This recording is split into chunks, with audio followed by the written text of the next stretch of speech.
Hello dear students, welcome to the IMB education. आज की इस वीडियो में हम कर रहे हैं class 11th biology chapter number 9 biomolecule का क्विक रिवीजन वन शॉट के अंदर, यानी इसी सिंगल वीडियो के अंदर ये चैप्टर हम कंप्लीट कर देंगे NCERT से। साथ में आपको मैं ये भी बताता रहूंगा कि किस टॉपिक, किस टेबल, किस डायग्राम से जो नीट में या AIPMT में क्वेश्चन आ चुके हैं, ताकि आपको ये पता चलता रहे कि कौन सा टॉपिक ज़्यादा इंपॉर्टेंट है, जहाँ से ज़्यादा बार क्वेश्चन आए हुए हैं। ओके तो चलिए स्टार्ट करते हैं। बट आपको पहले बता दूं कि यहाँ पे हम बहुत सारा बड़ा ये चैप्टर होने वाला है, क्योंकि आप देखोगे तो बहुत सारे टॉपिक्स इसमें चैप्टर में कवर होने वाले हैं। जैसे how to analyse chemical composition, क्योंकि बायोमोलिक्यूल्स है, नहीं मॉलिक्यूल्स है जो बायोलॉजी के अंदर होते हैं, नहीं जो लिविंग ऑर्गेनिज्म के अंदर मॉलिक्यूल्स होते हैं, तो उनको कैसे एनालाइज करेंगे। प्राइमरी सेकेंडरी मेटाबोलाइट क्या होते हैं, बायो मैक्रोमोलिक्यूल क्या होते हैं, protein, polysaccharide, nucleic acid, structure of protein, nature of bond linking monomer, dynamic state, concept metabolism का यहाँ पे आएगा, metabolic basis of living, the living state, enzyme वगैरह। तो काफ़ी लॉन्ग चैप्टर होने वाला है, तो 12 टॉपिक है। क्लियर है? तो चलिए स्टार्ट करते हैं। सबसे पहले हम बात करते हैं बायोमोलिक्यूल्स। अब देखिए सिंपल से ये तो हमें पता है कि लिविंग और नॉन लिविंग क्या होता है, पर हमारा यहाँ पे क्वेश्चन ये आता है कि are all living organism made up of the same chemical element और कंपाउंड, यानी जितने भी लिविंग ऑर्गेनिज्म होते हैं क्या वो सभी सेम केमिकल कंपाउंड और एलिमेंट से मिलकर बनते हैं। You have learn in the chemistry how elemental analysis is perform. आप केमिस्ट्री के अंदर पढ़ते हो कि एलिमेंटल एनालिसिस कैसे परफॉर्म किया जाता है। अगर वही सेम एक्सपेरिमेंट हम परफॉर्म करें किसी प्लांट टिश्यू पे या फिर एनिमल टिश्यू पे या फिर बाइक्रोमियल पेस्ट पे, तो we obtain the list of chemical. तो हमें यहाँ पे अलग अलग केमिकल एलिमेंट वगैरह मिलते हैं। एलिमेंट मेनली कौन से मिलेंगे, कार्बन, हाइड्रोजन, ऑक्सीजन या फिर सेवरल अदर एलिमेंट भी जो वो हमें मिल सकते हैं with respect to content there per unit mass of in living tissue, यानी per unit mass of living tissue के अंदर इनका अलग अलग वेरिएशन हो सकता है।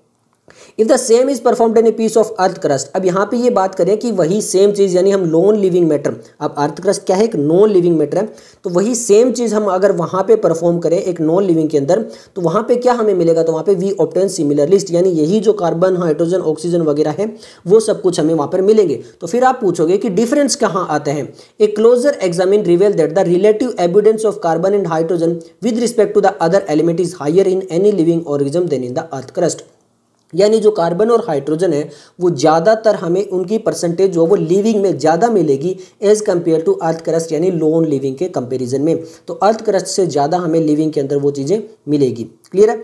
अब यहाँ पे आता है how to analyse chemical composition, but उससे पहले इन्होंने यहाँ पे जो है वो टेबल दी है, टेबल 9.1 वो देख लेते हैं। क्लियर है? टेबल बहुत इंपॉर्टेंट है इस चैप्टर में, जितनी भी टेबल वगैरह डायग्राम है बहुत इंपॉर्टेंट है। आगे आपको बताऊंगा कि कुछ ऐसी टेबल है जहाँ से कंटिन्यू क्वेश्चन आ रहे हैं। टेबल की बात करें तो 9.1 यहाँ पे दी हुई है, हाइड्रोजन, कार्बन, ऑक्सीजन। अगर आप यहाँ पे देखोगे तो हाइड्रोजन अर्थ क्रस्ट में इतना होता है, तो ह्यूमन बॉडी में उसका लगभग 4 to 5 टाइम्स है। कार्बन देखोगे तो यहाँ पे देखो कितना ज़्यादा है, यहाँ पे 0.03 है, लेकिन यहाँ पे 18.5 है। इतना ज़्यादा कार्बन होता है as compare to earth crust. Oxygen की बात करें तो वो भी ज़्यादा है, 46 से लेकर 65। नाइट्रोजन की बात करें, क्योंकि अर्थ क्रस्ट की बात करें, एटमॉस्फेयर की बात नहीं करें, तो वहाँ पे very literal, but human body में 3.3 है। तो इस टाइप से आप अदर एलिमेंट्स भी देख सकते हो, बट सिलिकॉन जो होता है वो अर्थ क्रस्ट में ज़्यादा और यहाँ पर नेग्लिजिबल है। क्लियर है? तो ये टेबल भी आपको इंपॉर्टेंट है। अब एनालिसिस कैसे करेंगे, क्लियर है? तो सिंपल है, देखिए एनालिसिस कैसे करेंगे। We can take any living tissue, हम कोई भी एक लिविंग टिश्यू ले लेंगे, चाहे वो एक वेजिटेबल का पीस ले लें या फिर एक लिविंग ऑर्गेनिज्म का पीस ले लें, कोई भी एक लीवर वगैरह इस टाइप से कुछ भी ले लें, and grind in it trichloroacetic acid Cl3CCOOH। ये क्या है, हमारा ट्राइक्लोरोएसिटिक एसिड है। इसको यूज करते हुए क्या कर लेंगे, हम ग्राइंड कर लेंगे किसको, जो हमने वेजिटेबल का पीस या फिर जो भी लिविंग टिश्यू लिया है उसको ग्राइंड कर लेंगे यूजिंग ए मोटार और पेस्टल। किसके साथ में, ट्राइक्लोरोएसिटिक एसिड, यानी एक एसिड के साथ में। फिर उसके बाद क्या मिलेगा, we obtain a thick slurry. If you were to strain the through this the cheese, cloth और cotton, we could obtain the fraction. अब सिंपल जैसे हम जूस बनाते हैं मिक्सी में, फिर उसको क्या कर लेते हैं, अलग अलग कर लेते हैं, उसका पल्प अलग चला जाता है, जूस अलग चला जाता है, तो उस टाइप से अलग अलग यहाँ पे हो जाएगा। One is found the filtrate, और सम जैसे हम जूस निकालते हैं किसी भी चीज़ का, तो पल्प अलग जाएगा और जूस अलग जाएगा। क्लियर है? जैसे मैंगो का निकालते हैं तो उसका पल्प अलग हो जाएगा और जूस अलग हो जाएगा, या फिर जैसे हम ऑरेंज का निकाल रहे हैं तो ऑरेंज का पल्प अलग हो जाएगा, जूस अलग हो जाएगा। तो इसी टाइप से है, जो जूस है उसको यहाँ पे बोल दिया गया है एसिड सोल्यूबल पूल, और जो हमारा पल्प बच गया है जिसको जूस नहीं बना, जो सोल्यूबल नहीं हुआ पाया, उसको बोल दिया एसिड इनसोल्यूबल पूल। क्लियर है? उसको क्या बोल दिया गया, एसिड इनसोल्यूबल फ्रैक्शन बोल दिया गया है। अब यहाँ पे साइंटिस्ट क्या बोलते हैं, found thousands of organic compound in the acid soluble pool. जो एसिड सोल्यूबल पूल है उसमें थाउजेंड्स ऑफ जो है हमें अलग अलग एलिमेंट्स वहाँ पे कंपाउंड्स वगैरह देखने को मिले हैं। अब जो यहाँ पे ये बोला गया कि हायर क्लासेस के अंदर हम how to analyse a living tissue sample and identify a particular organic compound, कि हम हायर क्लासेस के अंदर प्रैक्टिकल करते हैं, वहाँ पे हम ये पता चलता है कि एक पर्टिकुलर ऑर्गेनिक कंपाउंड को हम कैसे एनालाइज करके लिविंग टिश्यू से सैंपल से निकाल सकते हैं। बट ये सब कुछ हमें यहाँ पर नहीं करना, क्योंकि हायर क्लास तो हायर क्लास के अंदर ही बात करेंगे। अब इन्होंने आगे बोला it will sufficient that they extend the compound then subject the extraction of various separation textile one has to separate a compound from all other compound. अब हमारे पास ऐसी भी सेपरेशन टेक्निक्स है जिसके द्वारा हम बहुत सारे कंपाउंड में से एक सिंपल कंपाउंड को भी अलग कर सकते हैं। One has a separated A compound from all other compound, क्योंकि लिविंग ऑर्गेनिज्म में जो एसिड सोल्यूबल पूल है उसमें बहुत सारे कंपाउंड मिलेंगे, बट उसमें से भी हम एक सिंपल अलग कंपाउंड निकाल सकते हैं। In other word one isolate and purify A compound, यानी एक अलग से आइसोलेट करके कंपाउंड को निकाला जा सकता है प्योरीफाई करके। Analytical technique and applied to the compound give us an idea of molecular formula and the probable structure of the compound, और फिर उसको एनालिटिक करेंगे, अच्छे से स्टडी करेंगे तो हमें उसका मॉलिक्यूलर फॉर्मूला और उसका प्रोबेबल स्ट्रक्चर जो वो भी पता चल जाएगा।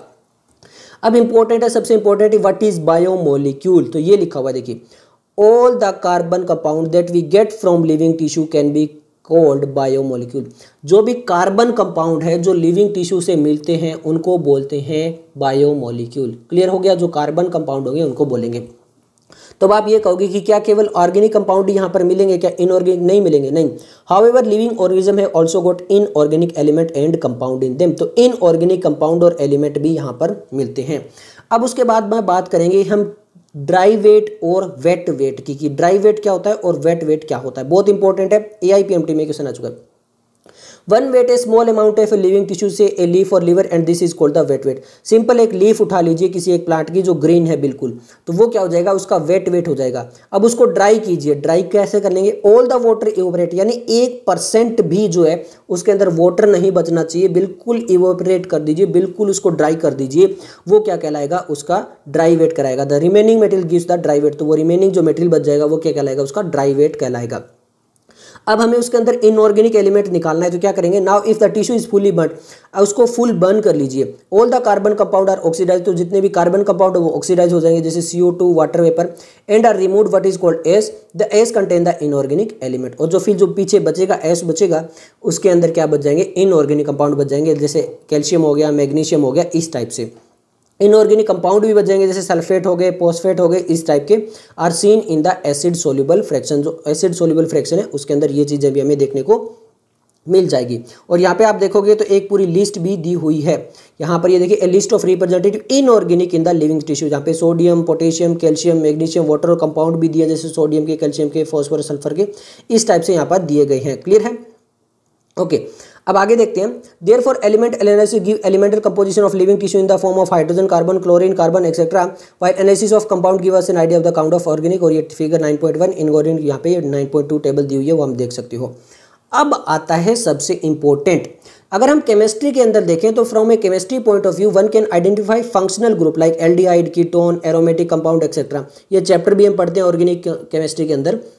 तो chemistry of point of view से जो भी यहाँ पे कंपाउंड होते हैं हम उनको डिवाइड करते हैं एल्डिहाइड, कीटोन, एरोमेटिक, इस टाइप से।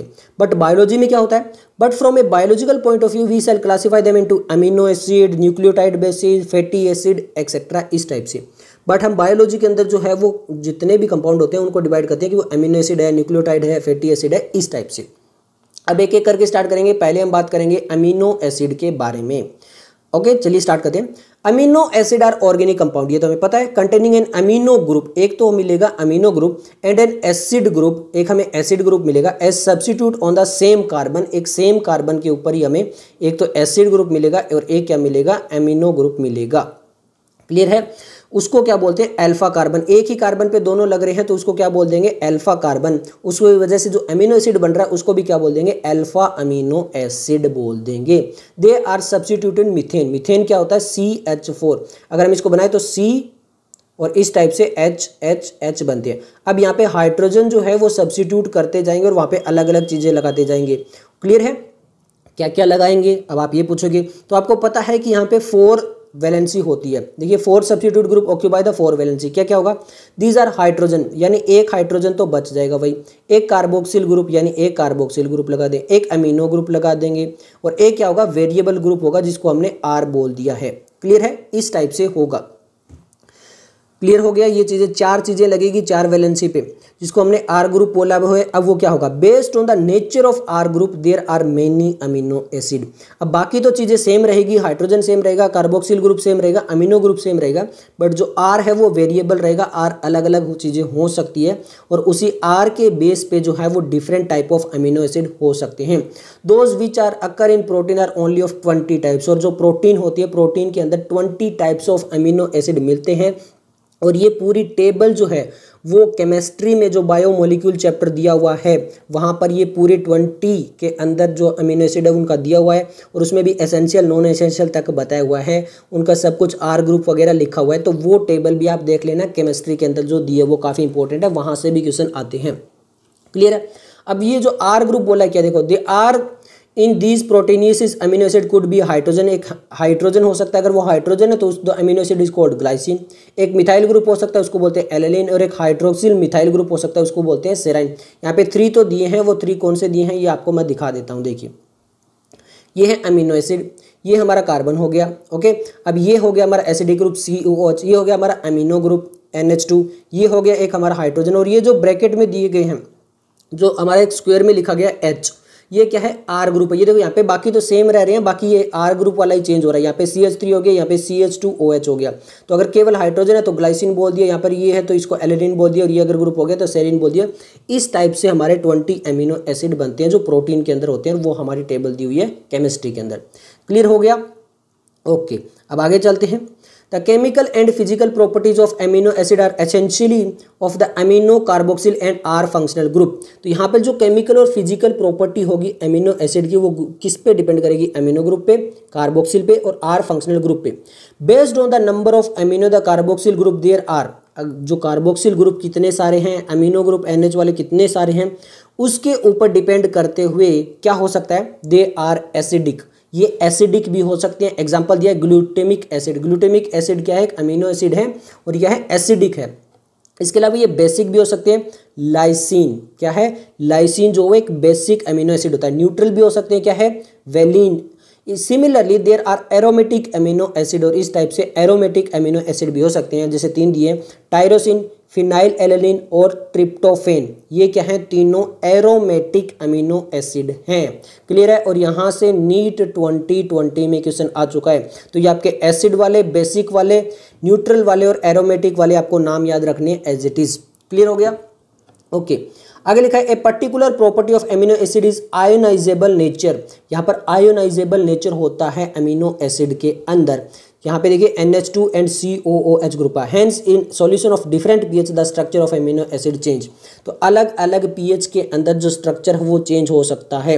जैसे यहाँ पे एक एग्जांपल दिया है, B इज कॉल्ड ज्विट्रेनोइक आयन, और यहाँ पे आप देख सकते हो कि यहाँ पे कैसे जो वो स्ट्रक्चर चेंज हो रहा है। और ये सारे आपको देख सकते हो तो रिवर्सिबल है, मतलब एक दूसरे में से चेंज होते रहते हैं। क्लियर हो गया, ओके। अब हम बात करेंगे लिपिड्स के बारे में। तो मैं आपको बता दूं कि ये जो पैराग्राफ है वो सबसे इम्पोर्टेंट है। यानी अब हम देखेंगे इस पैराग्राफ को लिपिड्स के बारे में, देन हम न्यूक्लिक एसिड के बारे में, फिर ये जो डायग्राम दिया हुआ है और ये प्राइमरी मेटाबोलाइट और सेकेंडरी मेटाबोलाइट और ये टेबल, ये मस्ट इम्पोर्टेंट है, क्योंकि यहाँ से हर बार लास्ट 3 ईयर से कंटिन्यू क्वेश्चन आ रहे हैं, 2019 में, 2020, 2021 में। इतना इंपॉर्टेंट है। तो बात करते हैं लिपिड्स की। Lipids are generally water insoluble. Lipids कैसे होते हैं, वाटर इनसोल्यूबल होते हैं। They could be simple fatty acid, ये सिंपल फैटी एसिड भी हो सकती है, ये ग्लिसरॉल भी हो सकते हैं। इसके अलावा ये मोनोग्लिसराइड यानी ग्लिसराइड भी बन सकते हैं एस्ट्रीफाइड करके। इसके अलावा ये फैट्स एंड ऑयल्स भी हो सकते हैं, और ये फॉस्फोलिपिड्स भी हो सकते हैं अगर फॉस्फोरस वगैरह ऐड हो जाता है तो। क्लियर है। ये अलग अलग टाइप के लिपिड्स हो सकते हैं। ये सब कुछ डायग्राम में भी दिया है, वो भी हम साथ में क्लियर करेंगे। अब ये जो लाइन है यहाँ से आपका नीट 2017 में क्वेश्चन आ चुका है, तो इसको अच्छे से याद रखना। अब जो हम बात करें फैटी एसिड, फैटी एसिड कितने टाइप के हो सकते हैं। फैटी एसिड सबसे पहले देखते हैं। ए फैटी एसिड एक कार्बोक्सिल ग्रुप, यानी कार्बोक्सिल ग्रुप होगा CO वाला। Group attach to an R group, और ये इसके साथ में क्या होगा, एक आर ग्रुप अटैच होगा। आर ग्रुप में क्या हो सकता है, the R group could be a methyl, यानी केवल मिथाइल हो सकता है, इथाइल हो सकता है, और हायर नंबर ऑफ कार्बन हो सकते हैं CH2 के 1 to लेके 19 कार्बन तक। क्लियर है। मैं आपको डायग्राम दिखाता हूं, अब आपको समझ में आएगा। जैसे यहाँ पे फैटी एसिड, एक एग्जांपल दिया है पाल्मिटिक एसिड का, ये देखिए COOH, ये कार्बोक्सिल ग्रुप हो गया। क्लियर है, ओके। अब इसके साथ में 14 कार्बन तो यहाँ पे अटैच है और एक यहाँ पे हो गया। क्लियर है, तो टोटल 15 कार्बन हो गए। और अगर मैं कार्बोक्सिल वाला भी कार्बन ऐड कर लूं, यानी ये वाला COOH वाला भी C ऐड कर लूं, तो टोटल यहाँ पर कितने कार्बन हो गए, 16 कार्बन हो गए। और इसको क्या बोलते हैं, पाल्मिटिक एसिड बोलते हैं। काफी इंपॉर्टेंट है, नीट 2020 और 2021 में यहाँ से जो पैराग्राफ पढ़ रहे हैं, यहाँ से क्वेश्चन आ चुके हैं। यही दिया देखो, फॉर एग्जांपल पाल्मिटिक एसिड है 16 कार्बन इंक्लूडिंग कार्बोक्सिल कार्बन, यानी कार्बोक्सिल कार्बन को अगर ऐड कर ले तो टोटल 16 कार्बन हो सकते हैं। और एक और एग्जांपल दिया है अरेक्डोनिक एसिड। अरेक्डोनिक एसिड में क्या होते हैं, 20 कार्बन होते हैं atom including the carboxyl group, जो COOH वाला कार्बन है उसको ऐड कर ले तो बाकी 19 कार्बन तो यहाँ पे होंगे, और इसको ऐड कर ले तो टोटल 20 कार्बन हो सकते हैं। किसके अंदर, अरेकिडोनिक एसिड के अंदर।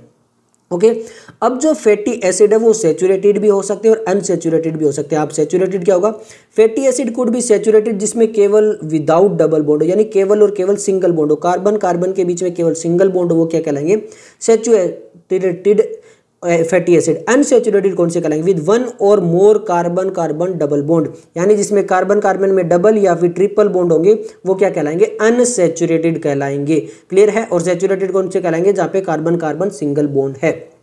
ओके ये तो हो गया फैटी एसिड वाला। और भी हो सकती है, another simple lipid is glycerol. एक और सिंपल लिपिड हो सकता है जिसको बोलते हैं glycerol, which is try hydroxy propane, इसको बोलते हैं ट्राई हाइड्रोक्सी प्रोपेन। ये रहा आपके सामने डायग्राम, ग्लिसरॉल इसको बोलते हैं ट्राई हाइड्रोक्सी प्रोपेन। क्लियर है, नाम भी आपको याद रखना है कि ग्लिसरॉल का वैसे नाम क्या होता है। क्लियर हो गया, ओके। अब आगे लिखा है देखो इन्होंने, मेनी लिपिड्स है both glycerol and fatty acid. बहुत सारे ऐसे लिपिड्स भी होते हैं जिसमें ग्लिसरॉल और फैटी एसिड का कॉम्बिनेशन होता है। Here the fatty acid are found esterified with glycerol, जो फैटी एसिड है वो एस्ट्रीफाइड हो जाते हैं। ओके एस्ट्रीफाइड होके ग्लिसरॉल के साथ में क्या बना लेते हैं, ग्लिसराइड बना लेते हैं। They can be monoglyceride, diglyceride and triglyceride. These are also called as fats and oil, और इनको क्या बोल सकते हो आप, फैट या फिर ऑयल भी बोल सकते हो, based on the melting point, कि उनका मेल्टिंग पॉइंट क्या है। फॉर एग्जाम्पल ऑयल है लोअर मेल्टिंग पॉइंट, एग्जाम्पल दिया है जिंजेली ऑयल, यहाँ पर जिसका लोअर मेल्टिंग पॉइंट होता है उनको ऑयल बोलते हैं। Hence remain as oil in winter, और वो ऑयल की तरह ही रहते हैं विंटर में भी। क्लियर है।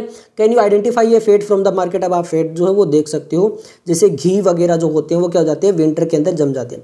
सम लिपिड्स है फॉस्फोरस, अब कुछ एक लिपिड होते हैं जहाँ पे phosphorus and A phosphorylated organic compound in them, या तो उनके अंदर फॉस्फोरस या फिर फॉस्फोराइलेटेड ऑर्गेनिक कंपाउंड उन लिपिड के अंदर आ जाता है, उनको क्या बोलेंगे, फॉस्फोलिपिड। अब लास्ट चैप्टर में हमने सेल मेम्ब्रेन पढ़ रहे थे जहाँ पे लिपिड बाइलेयर थी, और वहाँ पे वो लिपिड कौन से थे, फॉस्फोलिपिड थे। Generally they are found in the cell membrane. Lecithin is one such example, lecithin जो है वो एक एग्जाम्पल यहाँ पर दिया गया है। अब ये वाला जो यहाँ पे हमारा पैराग्राफ है ये इतना ज़्यादा इंपॉर्टेंट है कि यहाँ से नीट 2016 में, नीट 2019 में, नीट 2020 में और नीट 2021 में क्वेश्चन आ चुके हैं। इतना ज़्यादा इंपॉर्टेंट है ये पूरा पैराग्राफ। क्लियर है, ओके आगे देखते हैं। Some tissue specially the neural tissue have lipids with more complex structure, जो न्यूरल टिश्यू होते हैं उनके पास भी जो लिपिड्स होते हैं, बट वहाँ पे जो स्ट्रक्चर होता है वो काफ़ी कॉम्प्लेक्स होता है। तो अब हम एक लिपिड्स के सारे डायग्राम देख लेते हैं। यहाँ पे हमने इसका तो देख चुके हैं, पाल्मिटिक एसिड का, ग्लिसरॉल का देख सकते हैं। अब मोनोग्लिसराइड, डाईग्लिसराइड, ट्राइग्लिसराइड इस टाइप से पढ़ा था। ये देखिए ग्लिसराइड यहाँ पे दिया हुआ है, यहाँ पे R1 R2 R3 दिया, ये क्या है, फैटी एसिड है। ये R1 R2 R3 fatty acid है। क्लियर है। ये दिया हुआ है आपका फॉस्फोलिपिड, एग्जांपल दिया लेसिथिन, ये डायग्राम किसका है, लेसिथिन का है। क्लियर है। और यहाँ पर दिया है कोलेस्ट्रॉल, ये डायग्राम किसका दिया, जैसे यहाँ पे आपको क्या मिल रही है, ऑर्गेनिक कंपाउंड की चेन वगैरह इस टाइप से मिल रही है, ये कोलेस्ट्रॉल है। क्लियर हो गया। ये फैट्स एंड ऑयल यानी लिपिड्स के ये हमारे 5 के 5 डायग्राम यहाँ पे दिए हुए हैं। ओके अब हम चलते हैं किसकी तरफ, न्यूक्लिक एसिड की तरफ। ओके, लिविंग ऑर्गेनिज्म है number of carbon compound in which heterocyclic ring can be found, यानी हेट्रोसाइक्लिक रिंग भी मिल सकती है। यहाँ पर हमें बात करें हैं न्यूक्लिक एसिड के बारे में, जो डीएनए और आरएनए के अंदर जेनेटिक मटेरियल मिलता है उन। Some of these are nitrogen base, कुछ ये नाइट्रोजन बेस भी हो सकते हैं। अब नाइट्रोजन बेस जो होते हैं वो 2 टाइप के होते हैं। अब जो हम पढ़ रहे हैं वो हमारा molecular basis of inheritance class 12 chapter number 5, उसके साथ में डायरेक्ट लिंक करेगा ये वाला पैराग्राफ और वो डायग्राम भी जो हम देखेंगे।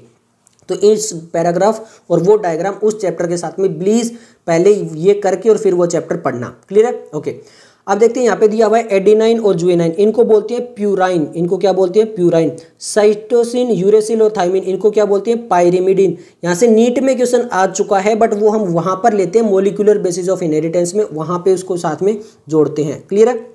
ओके, तो ये हमारे नाइट्रोजन बेस होते हैं 5 टाइप्स के, इसमें से 2 होते हैं प्यूराइन और 3 होते हैं पायरिमिडिन। आगे लिखा है when found attach to a sugar, ये पेंटोज शुगर हो सकता है, डीऑक्सीराइबोज, राइबोज शुगर ऐसे हो सकते हैं। Attach to a sugar they are called nucleoside.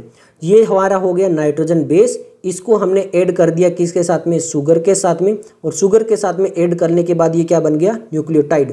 अब न्यूक्लियोटाइड के साथ में हम अगर ऐड कर दें फॉस्फेट ग्रुप को, तो फॉस्फेट ग्रुप और ये बना लेंगे क्या? न्यूक्लियोटाइड। क्या बना लेंगे? न्यूक्लियोटाइड।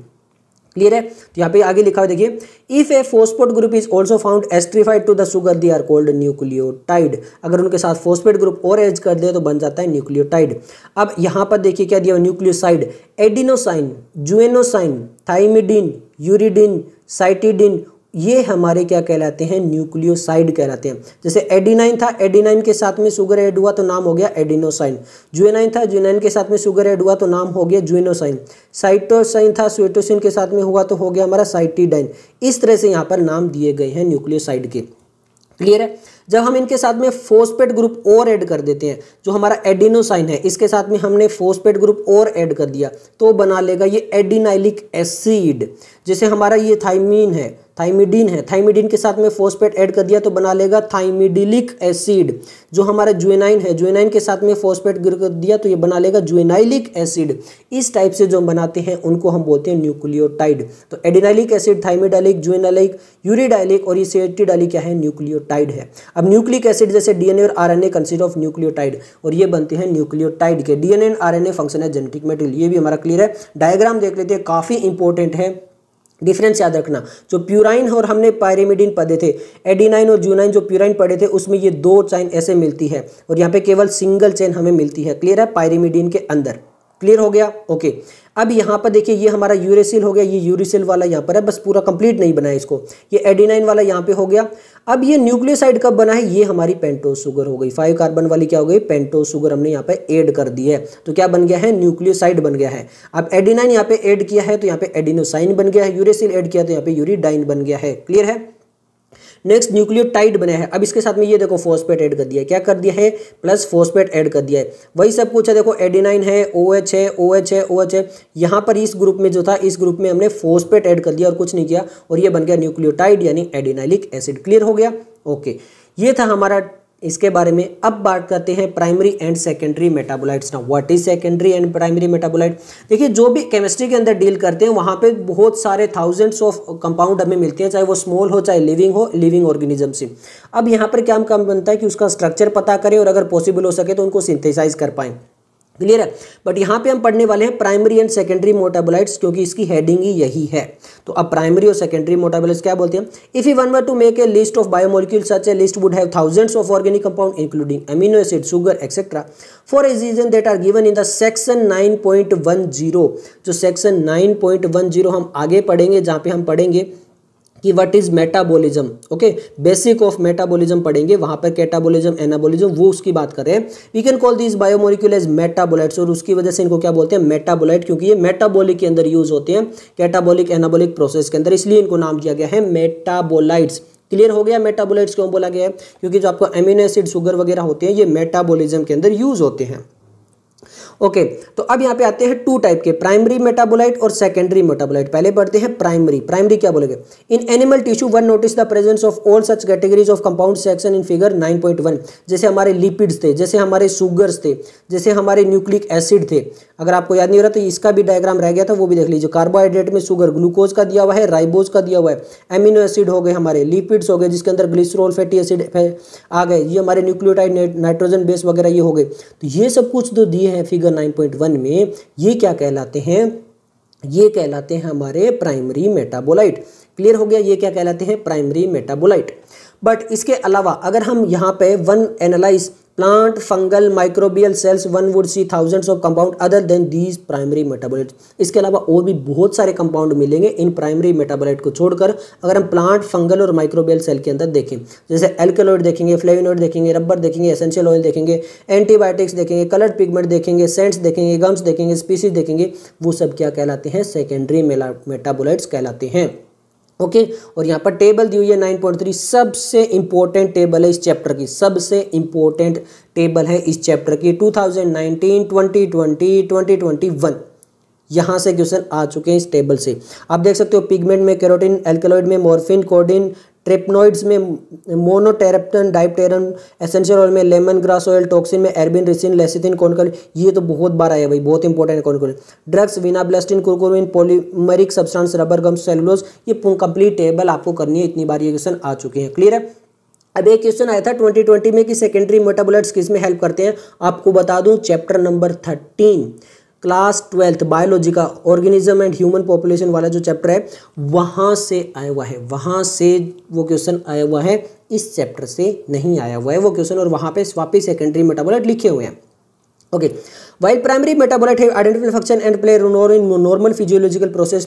जो प्राइमरी मेटाबोलाइट होते हैं वो नॉर्मली फिजियोलॉजिकल प्रोसेस में यूज करते हैं, मेटाबॉलिज्म में। We do not the moment understand the role of function of all the secondary metabolite. Secondary metabolite का सभी रोल हमें नहीं पता है in host organism, however many of them are useful to human welfare, जैसे rubber, gums, spices, scents और pigment वगैरह हमारे यूज आ सकते हैं। Some secondary metabolites have ecological importance in the later chapter you will study. यहाँ पे हमने लेटर चैप्टर करके बता दिया इन्होंने, और ये क्लास 12 में भी थोड़ा सा हिंट आएगा। बात नेक्स्ट है बायोमैक्रोमोलिक्यूल। अब जो हमने स्टार्टिंग में पढ़ा था कि हम जो है वो कोई भी एक टिश्यू ले लेते हैं, लिविंग टिश्यू, और फिर उसको ट्राइक्लोरो एसिटिक एसिड के साथ में ग्राइंड कर लेते हैं। फिर वहाँ पे दो टाइप के फ्रैक्शन बनते हैं, एक सोल्यूबल और एक इनसोल्यूबल, उस टाइप से। तो वो चीज़ यहाँ पर दोबारा आ रही है, और वहाँ पे सोल्यूबल इनसोल्यूबल से कैसे बायोमैक्रोमोलिक्यूल वगैरह निकलेंगे वो बात देखिए। There is one feature common in all those compound found in the acid soluble pool, वही बात कर रहा जो स्टार्टिंग में बताया था। They have molecular weight ranging from 18 to around 800 dalton approximately. यानी जो एसिड सोल्यूबल पूल के अंदर जो मॉलिक्यूल्स थे उनका वेट की अगर बात करें तो वो 18 से लेकर 800 डाल्टन के बीच में थे। अब एसिड इनसोल्यूबल जो फ्रैक्शन था has only 4 type of organic compound, वहाँ पे केवल 4 टाइप के ऑर्गेनिक कंपाउंड थे। कौन कौन से? प्रोटीन था, न्यूक्लिक एसिड था, पॉलीसेक्राइड था, लिपिड था। लिपिड के बारे में हम ऑलरेडी स्टडी कर चुके हैं, यहाँ पर हम देखेंगे कौन कौन से, पहले प्रोटीन, फिर न्यूक्लिक एसिड, पॉलीसेक्राइड, ये देखेंगे। क्लियर है? पहले हम बायोमोलिक्यूल देख लेते हैं। अब these classes compound with the exception of lipid, क्योंकि लिपिड जो है वो मैक्रोमोलिक्यूल के अंदर नहीं आता। फिर आप कहोगे कि वो इनसोल्यूबल फ्रैक्शन में क्यों है molecular weight in the range of 10,000 Dalton and above. यानी लिपिड को छोड़कर जो बाकी आपके प्रोटीन हो गए, न्यूक्लिक एसिड हो गए और पॉलीसेक्राइड हो गए, इनका जो वेट होता है वो 10,000 10,000 डाल्टन से भी ज़्यादा होता है। ओके, और वो क्या कहलाते हैं? वो कहलाते हैं आपके क्या?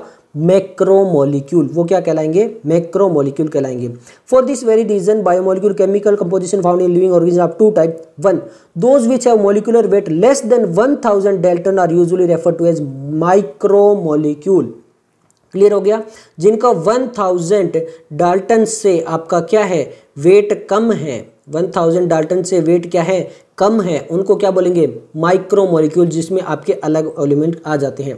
और जिनका 1000 से ज़्यादा है उनको क्या बोल देंगे? मैक्रोमोलिक्यूल बोल देंगे। बट इसने यहाँ पे भी डेफिनेशन चेंज कर दिया, एनसीईआरटी ने क्या कहा? Are usually refer to as macromolecule simply biomolecule, while those which are found in the acid insoluble fraction are called macromolecule और बायोमैक्रोमोलिक्यूल। अब भैया लिपिड जो है वो तो वेट कम है, और वो किस में आएगा? माइक्रोमोलिक्यूल में। फिर डेफिनेशन में वापस इनसोल्यूबल फ्रैक्शन क्यों घुसा दिया? सिंपल बोल दो, लेस मोर देन द 1000 वाले के क्या कहलाएंगे? मैक्रोमोलिक्यूल कहलाएंगे। क्लियर है। अब ये इसमें एक पैराग्राफ यूं बेमतलब का ऐड करके और फिर वो वापस समझाएगा कि नहीं देखो लिपिड तो जो है माइक्रो मॉलिक्यूल के अंदर ही आता है। अरे भैया सिंपल डेफिनेशन ही चेंज मत करते, इतना गड़बड़ होता ही नहीं।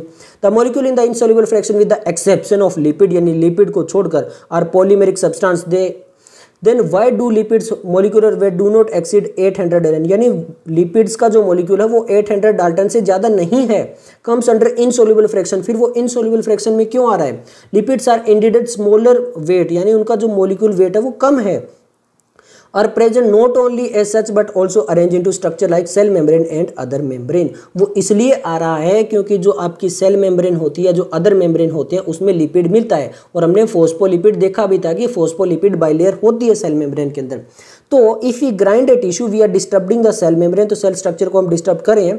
Cell membrane other membrane are broken into piece, अब वो जो है वो ब्रोकन हो जाते हैं पीसेज में, and form vesicle which do not water soluble, और वो वाटर सोल्यूबल नहीं रहते हैं। Therefore these membrane fragment in the form of vesicle get separated along with the acid insoluble fraction and in the macromolecule fraction.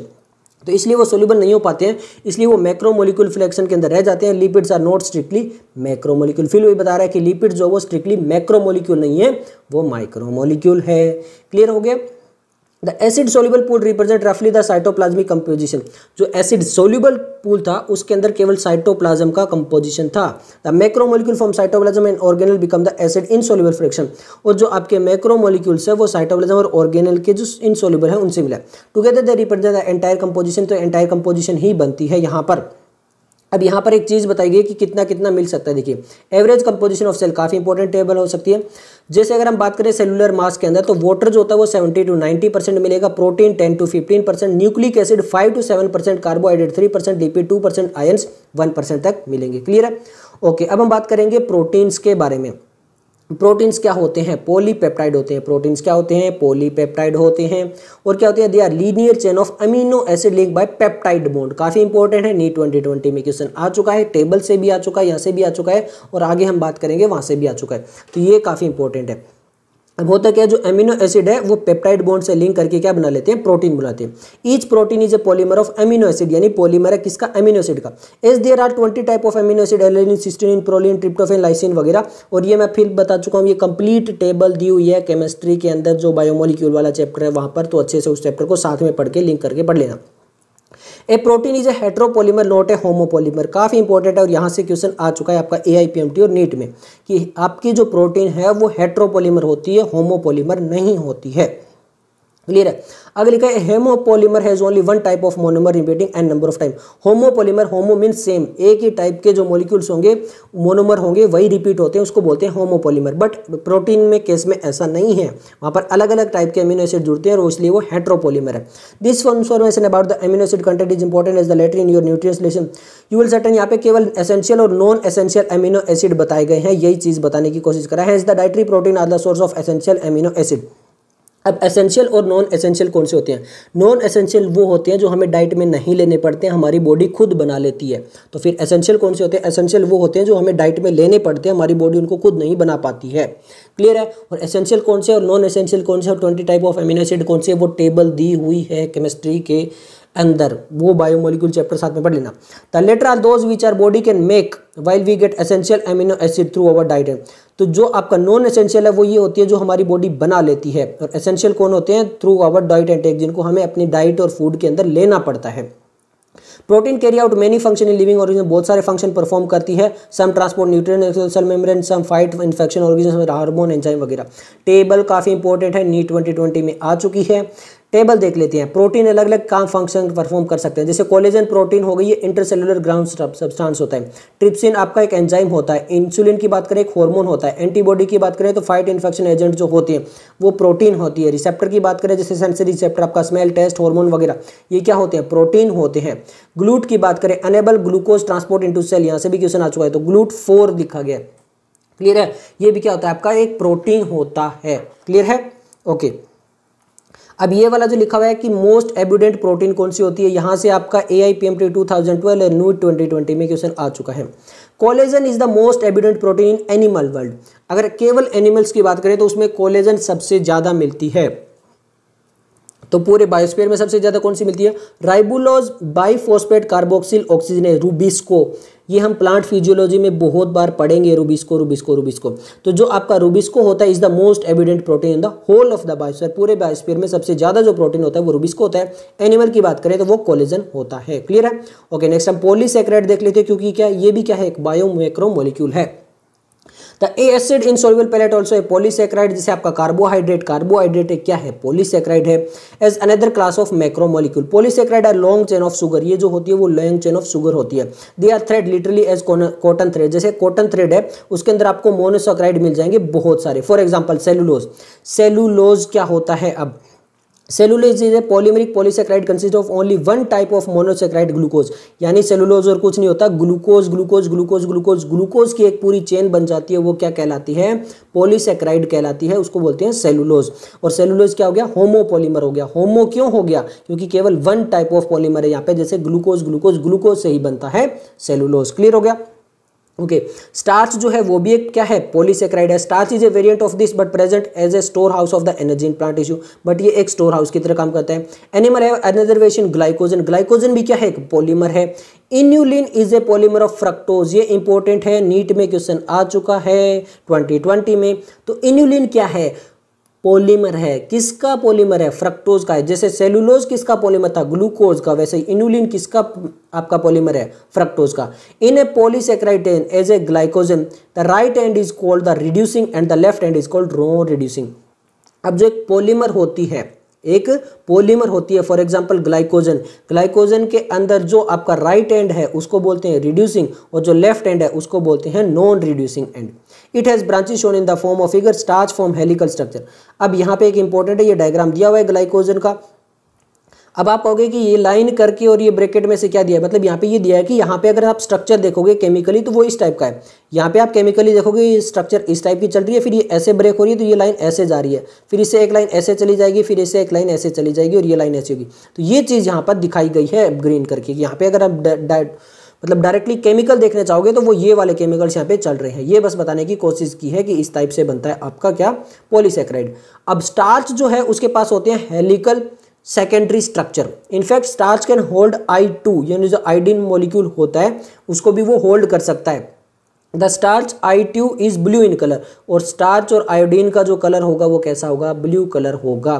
But cellulose के पास में ऐसा कोई भी कॉम्प्लेक्स हेलिकल स्ट्रक्चर नहीं होता है, इसलिए वो जो है वो आयोडीन को होल्ड नहीं कर पाती है सेलुलोज। क्लियर हो गया? ओके, आगे बात करते हैं। Plant cell are made up of cellulose. Plant cell किससे बनते हैं? सेलुलोज से। पेपर जो बनता है वो प्लांट पल्प और कॉटन फाइबर से, तो वो भी क्या हो जाएगा? सेलुलोज का। अब ये जो अगर नेक्स्ट वाले लिखा है यहाँ से 2013 में, 2015 में और नीट 2020 में क्वेश्चन आ चुका है, बहुत इंपॉर्टेंट। देखो, there are more complex polysaccharide in nature, मतलब और भी ज्यादा कॉम्प्लेक्स पॉलीसैकेराइड हो सकते हैं।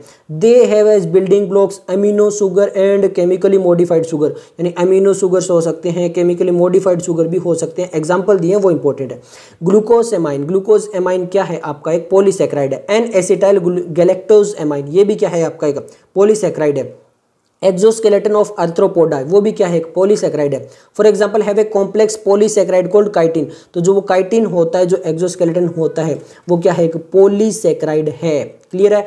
और these complex polysaccharide are mostly homopolymer, ये इंपॉर्टेंट है। तो ये क्या है? आपका जो काइटिन है वो क्या है? एक होमोपॉलीमर है। ये किस में दिया है? एनसीईआरटी में दिया है, यहाँ से क्वेश्चन आया है। क्लियर है? ओके, अब हम बात करते हैं न्यूक्लिक एसिड के बारे में। तो मैं बता चुका हूं कि जो हमारा एसिड इनसोल्युबल पूल था वहां पे हमने पॉलीसैकेराइड देखा, वो भी आते हैं, पॉलीपेप्टाइड यानी आपका प्रोटीन भी आते हैं। उसके अलावा आते हैं हमारे न्यूक्लिक एसिड जो कि मैक्रोमोलिक्यूल फ्रैक्शन के अंदर आते हैं। अब न्यूक्लिक एसिड क्या होते हैं? न्यूक्लिक एसिड होते हैं building blocks of A nucleotide, यानी न्यूक्लियोटाइड से मिलकर बनता है क्या? Nucleic acid. और इसके बारे में हमने स्टार्टिंग में बात भी कर चुके हैं। अब न्यूक्लियोटाइड के पास हमने बात करी तो वहां पे 3 डिस्टिंक्ट केमिकल कंपोनेंट्स होते हैं। कौन कौन से? एक हेट्रोसाइक्लिक कंपाउंड जिसको नाइट्रोजन बेस भी बोलते हैं। क्लियर है? सेकंड इज ए मोनोसैकेराइड जिसको पेंटोस शुगर भी बोलते हैं। एंड थर्ड है हमारा फॉस्फोरिक एसिड। ये तीनों मिलकर क्या बना रहे थे? न्यूक्लियोटाइड बना रहे थे। क्लियर है? अब आगे इन्होंने लिखा भी हुआ है, as you notice in figure 9.1 में आपने देखा था heterocyclic compound in nucleic acid are nitrogen base. तो जो हेट्रोसाइक्लिक कंपाउंड थे वो क्या थे, नाइट्रोजन बेस थे, जैसे एडेनाइन, जुएनाइन, यूरेसिल, साइटोसिन, थाइमिन। और एडेनाइन जुएनाइन जो थी वो क्या थी, प्यूराइन थे, और बाकी जो थे क्या वो थे, पायरिमिडिन थी। ये सब कुछ हम बता चुके हैं, वही यहाँ पे बताने की कोशिश कर रहे हैं। The skeletal heterocyclic is purine and pyrimidine respectively, यही बता रहा है। The sugar compound in a polynucleotide is ribose, या तो राइबोज होगा, अगर राइबोज होगा तो वो आरएनए होगा, और 2-डीऑक्सीराइबोज, डीऑक्सीराइबोज होगा तो वो क्या होगा, डीएनए होगा। A nucleic acid containing deoxyribose is called DNA, while which contain the ribose is called RNA, ribonucleic acid. Clear है, यही बता रहा है। नेक्स्ट हम बात करते हैं स्ट्रक्चर ऑफ प्रोटीन की। प्रोटीन एज मेंशन जो क्या है, एक हेट्रोपॉलीमर है, ये तो हम पढ़ चुके हैं। और इसमें क्या होते हैं, अमीनो एसिड होते हैं, ये भी हम पढ़ चुके हैं। Structure of molecule mean different thing in the different context, यानी स्ट्रक्चर एक अलग अलग टाइप से हो सकता है। अगर हम इनऑर्गेनिक की बात करें तो वहाँ पे structure invariably refer to the molecular formula, यानी जो फॉर्मूला है उसी को हम इनऑर्गेनिक के अंदर स्ट्रक्चर बना देते हैं। ऑर्गेनिक की बात करें तो वहाँ पे 2 डायमेंशनल फॉर्मूला लिखा जाता है। बट फिजिसिस्ट कंक्यूर अब the 3 dimensional view of the molecule structure while biologist. तो जो फिजिसिस्ट होते हैं वो 3 डायमेंशनल तक भी जाते हैं, क्योंकि हम बायोलॉजी के स्टूडेंट हैं, हम तो इन सबको पार कर देंगे। तो while the biologist describe the protein structure eight 4 level, but जो बायोलॉजिस्ट होते हैं वो प्रोटीन को 4 लेवल तक लेके जाते हैं। अब आप कहोगे 4 लेवल तक कैसे जाते हैं, एक एक करके पहले पढ़ेंगे। पहले प्राइमरी स्ट्रक्चर देखेंगे, फिर सेकेंडरी, फिर टर्सरी, फिर क्वाटरनरी स्ट्रक्चर देखेंगे। क्लियर है। सबसे पहले देखते हैं प्राइमरी स्ट्रक्चर। सबसे पहला नॉर्मल स्ट्रक्चर कैसे बनता है। नॉर्मल स्ट्रक्चर वैसे ही बनता है, देखिए the sequence of amino acid, यानी सीक्वेंस में एक तरह से रख दिया the positional information in A protein की किस पोजीशन पे कौन सा अमीनो एसिड है। For example which is the first amino acid, which is the second, and so on. This is called the primary structure. मान लो ये अमीनो एसिड है, 4 amino acid है, यहाँ पे 1, यहाँ पे 2, यहाँ पे 3, यहाँ पे 4, तो ये एक क्या बन गया, प्रोटीन बन गया, और ये प्राइमरी स्ट्रक्चर हो गया, जहां पे हमने केवल अमीनो एसिड 1 2 3 करके लगा दिए थ्रेड में। क्लियर है। ओके, अब प्रोटीन को इमेजिन करना पड़ेगा। अब प्रोटीन को क्या करना पड़ेगा, इमेजिन करना पड़ेगा, और वहां पर क्या चीजें होगी, कैसे होगी, देखिए a protein is imagine as a line, यानी हमने एक लाइन इमेजिन कर ली है। द लेफ्ट एंड, ये मान लीजिए लेफ्ट एंड है, ये हमारा राइट एंड है। क्लियर है। The left and represent by the first amino acid, तो यहाँ पे क्या आएगा हमारा फर्स्ट एमिनो एसिड, और जो हमारा राइट एंड है वहां पे क्या आएगा हमारा लास्ट एमिनो एसिड, यहाँ पे क्या आएगा हमारा लास्ट एमिनो एसिड आएगा। क्लियर है। तो फर्स्ट जो है वो किस साइड आ रहा है, हमारा लेफ्ट साइड आ रहा है, और राइट साइड हमारा क्या आ रहा है, राइट एमिनो एसिड आ रहा है। जो लेफ्ट होता है इसको हम एन टर्मिनल भी बोलते हैं, इसको क्या बोलते हैं, एन टर्मिनल, और इसको क्या बोलते हैं हम, सी टर्मिनल भी बोलते हैं। अब इनको मैं लेफ्ट और राइट और 1 और 2 इसमें कंफ्यूज नहीं होना होता है, तो इसलिए मैं जो है वो एक चीज़ याद रखता हूँ, जैसे जो भी प्रोटीन खाता है, मान लो कोई बॉडी बिल्डिंग कर रहा है, तो बॉडी बिल्डिंग में बहुत ज़्यादा प्रोटीन लगती है, और फिर प्रोटीन खा के क्या हो जाता है, फैल जाता है, उसके बाइसेप्स, ट्राइसेप्स, चेस्ट वगैरह क्या हो जाती है, फैल जाती है। तो मैंने इसको याद रख रखा है फैलना। फैलना वो फेल नहीं वाला, वो फैलना मतलब ऐसे थोड़ा सा बड़ा हो जाना। तो फैलना फै से मैं याद रखता हूँ फर्स्ट अमीनो एसिड, एल से मैं याद रखता हूँ लेफ्ट, और न से मैं याद रखता हूँ एन टर्मिनल। आपकी मर्जी है, आप कैसे भी याद रख सकते हो, मैंने इस तरह से याद रख रखा है। क्लियर है। ओके, तो अब देखिए यहाँ पे लिख रखा है protein imagine line, the left is represented by the first and the right represented by the last amino acid. अब आप कहोगे एन टर्मिनल सी टर्मिनल कहाँ पे आ गए, ये रहा। The first amino acid also called as the N terminal amino acid, इसको N terminal बोलते हैं, और the last amino is called the C terminal amino acid. Clear हो गया। और ये हमारा प्राइमरी स्ट्रक्चर आपको दिखाई दे रहा है सिंपल, ये जो आपको ब्लू ब्लू कलर में डॉट डॉट दिखाई दे रहे हैं, ये क्या है, हमारे अमीनो एसिड है, इस टाइप से चलते जा रहे हैं ये पॉलीपेप्टाइड चेन के अंदर। क्लियर है। Okay, a protein thread does not exist throughout as the extend rigid rod, the thread is folded in the form of helical similar to the revolving staircase. अब ये simple ऐसा ही नहीं रहता है, जब ये एक लाइन हो जाती है तो फिर इसको हम फोल्ड कर लेते हैं, जैसे एक स्टेयर होती है ना, अगर एक स्टेयर ऐसे ऐसे ऐसे ऐसे ऐसे चढ़ते हैं ऊपर, ओके, तो इस टाइप से इसको क्या कर लेते हैं, फोल्ड कर लेते हैं। ओके, आगे लिखा है of course only some portion of the protein thread are arrange in the form of helix, in protein only right handed helical are observed. अब यहाँ पे जाके कंफ्यूजन हो जाती है कि ये राइट हैंडेड लेफ्ट हैंडेड क्या होता है, ये कई बार आते हैं। तो राइट हैंडेड का समझिए, मान लीजिए आपका राइट हैंड है, राइट हैंड को अब आप जैसे आपका सिंपल राइट हैंड है ऐसे, ठीक है, ये आपकी फिंगर है, क्लियर है, और यहाँ पे आपका थंब है। अब जब मैं इसको फोल्ड करूंगा सिंपल, इन फिंगर्स को थंब की तरफ फोल्ड करूंगा, तो ये कैसी आ रही है, क्लॉकवाइज आ रही है। कैसे आ रही है, क्लॉकवाइज आ रही है। तो ये क्या हो जाएगी, हमारी राइट हैंडेड हेलिक्स हो जाएगी। यानी मैं फर्स्ट टर्मिनल लेता हूँ, फर्स्ट टर्मिनल कौन सा है, एन टर्मिनल, और मैं जा रहा हूँ सी टर्मिनल की तरफ, सी टर्मिनल की तरफ, मतलब मैं फर्स्ट टर्मिनल से सी टर्मिनल तक इसको घुमा रहा हूँ ऐसे। तो ऐसे घुमाऊंगा मैं क्लॉकवाइज, फर्स्ट से स्टार्ट होऊंगा और जब मैं लास्ट तक जाऊंगा तो ऐसे क्लॉकवाइज घूमता हुआ स्टेयर से ऐसे घूमता हुआ जाऊंगा। तो ये होती है राइट हैंडेड हेलिक्स, और इस टाइप से हमारी प्रोटीन मिलती है। क्लियर हो गया, इसीलिए इन्होंने बोला है in protein only right handed helix are observe. Clockwise जैसे होती है वैसे ये क्लॉकवाइज मिलेगी आपको, अगर फर्स्ट है यहाँ पे और सेकंड है यहाँ पे तो ये क्लॉकवाइज मिलेगी, इसको ऊपर से देखोगे तब। और other region of the protein thread are folded on the other form in what the called secondary structure. तो इस टाइप से ये फोल्डेड होती जाती है और ये क्या बना ली हमारी सेकेंडरी स्ट्रक्चर। देखो लिखा हुआ है सेकेंडरी स्ट्रक्चर अल्फा हेलिक्स, और ये है बीटा प्लेटेड सीड, इस टाइप से ये बना लेती है। In addition the long protein chain is also folded upon itself like a woollen ball giving rise to tertiary structure. और फिर और ज़्यादा इसको और ज़्यादा हम घुमा लेते हैं और एक वूलन बॉल की तरह बना लेते हैं, और वो बन जाती है टर्सरी स्ट्रक्चर, जिसके अंदर डाइसल्फाइड बॉन्ड भी है, हाइड्रोजन बॉन्ड भी वगैरह भी यहाँ पे दिखाए गए हैं। क्लियर हो गया, ये क्या बना लिया हमारा टर्सरी स्ट्रक्चर बना लिया। अब आप कहोगे तो फिर ये तो हमारा 3 डायमेंशनल व्यू तक चला गया। Yes, this gives us A 3 dimensional view of A protein. Tertiary structure is absolutely necessary for the many biological activity of the protein. तो बहुत सारी एक्टिविटीज के लिए हमें टर्सरी स्ट्रक्चर की इंपॉर्टेंट होता है। तो अब आप कहोगे कि फिर क्वाटनरी क्या होता है भाई। क्वाटनरी क्या होता है, जो हमारी फोल्डिंग्स बनी है ये बहुत सारी, जैसे 1 2 3 4, ये फोल्डिंग अब अगर इसको सिंपल देखूं तो ये किस टाइप से दिख रहा है, हमें स्क्वायर में दिख रहा है। तो इस टाइप का the manner in which these individual folded polypeptide arrange with respect to each other linear string of sphere arrange one upon each other form of cube और प्लेट्स। क्लियर हो गया, तो ये क्यूब की टाइप में या फिर प्लेट की टाइप में क्या होता है, इनको और अरेंज कर लेते हैं। Is this architecture of A protein otherwise is called the quaternary structure, और ये क्या बना लेता है, क्वाटनरी स्ट्रक्चर बना लेता है। क्लियर हो गया, मतलब जो टर्सरी था उसी का 1 पार्ट 2 पार्ट 3 पार्ट 4 पार्ट ऐसे रख के और क्यूब बना लो या फिर कुछ प्लेट बना लो, तो वो क्या बन जाएगा, क्वाटनरी स्ट्रक्चर बन जाएगा। एग्जांपल दिया इन्होंने हीमोग्लोबिन का, जैसे एडल्ट ह्यूमन हीमोग्लोबिन में 4 सब यूनिट होती है। अब 2 जो होती है, 2 of these are identical, 2 unit बिल्कुल सेम होती है उनको बोलते हैं अल्फा टाइप, और 2 थोड़ी अलग होती है उनको बोल देते हैं बीटा टाइप। तो इस तरह 2 अल्फा हो गई 2 बीटा हो गई, टुगेदर कंस्टिट्यूट द हीमोग्लोबिन बना लेती है। क्लियर है, और ये यहाँ पे स्ट्रक्चर दिया गया, एन टर्मिनल समझ जाओगे फर्स्ट है, सी टर्मिनल समझ जाओगे लास्ट है, और ये जो हेलिकल है वो कैसा होगा, राइट हैंडेड होगा, क्लॉकवाइज होगा। इस तरह से देखोगे तो देखो क्लॉक इस तरह चलती है ना, इस टाइप से ये होगा। क्लियर हो गया, ओके। नेक्स्ट है हमारा nature of bond linking monomer in A polymer. हम 3 टाइप के पॉलीमर पढ़ चुके हैं। एक पढ़ चुके हैं हम प्रोटीन, सेकंड हम पढ़ चुके हैं पॉलीसैकेराइड, और थर्ड हम पढ़ चुके हैं न्यूक्लिक एसिड। अब इनमें जो है बॉन्ड वो कैसे लिंक होता है, जो मोनोमर्स थे उन पॉलीमर के अंदर, उनके अंदर कैसे बॉन्ड होता है, किस टाइप से होता है, नीट 2020 और 2021 में क्वेश्चन आ चुका है। इन ए पॉलीपेप्टाइड और ए प्रोटीन, प्रोटीन में क्या होता है, amino acid are linked by peptide bond. Clear है, पेप्टाइड बॉन्ड कैसे बनता है, कैसे फॉर्म होता है, which is formed when a carboxyl group of 1 amino acid react with the amino group of the next amino acid. यानी जो first amino acid था उसका जो कार्बोक्सिल ग्रुप है वो सेकंड अमीनो एसिड के जो हमारा अमीनो ग्रुप है उसके साथ में जब वो रिएक्ट करता है और वहां से एलिमिनेशन हो जाता है वाटर का, तो उसको बोलते हैं डिहाइड्रेशन, और उस तरह से हमारा बन जाता है पेप्टाइड बॉन्ड। क्लियर हो गया, ओके। नेक्स्ट हम पॉलीसैकेराइड की बात करते हैं। In a polysaccharide the individual monosaccharide is linked by glycosidic bond, और यहाँ पर कैसे होता है, ग्लाइकोसाइडिक बॉन्ड।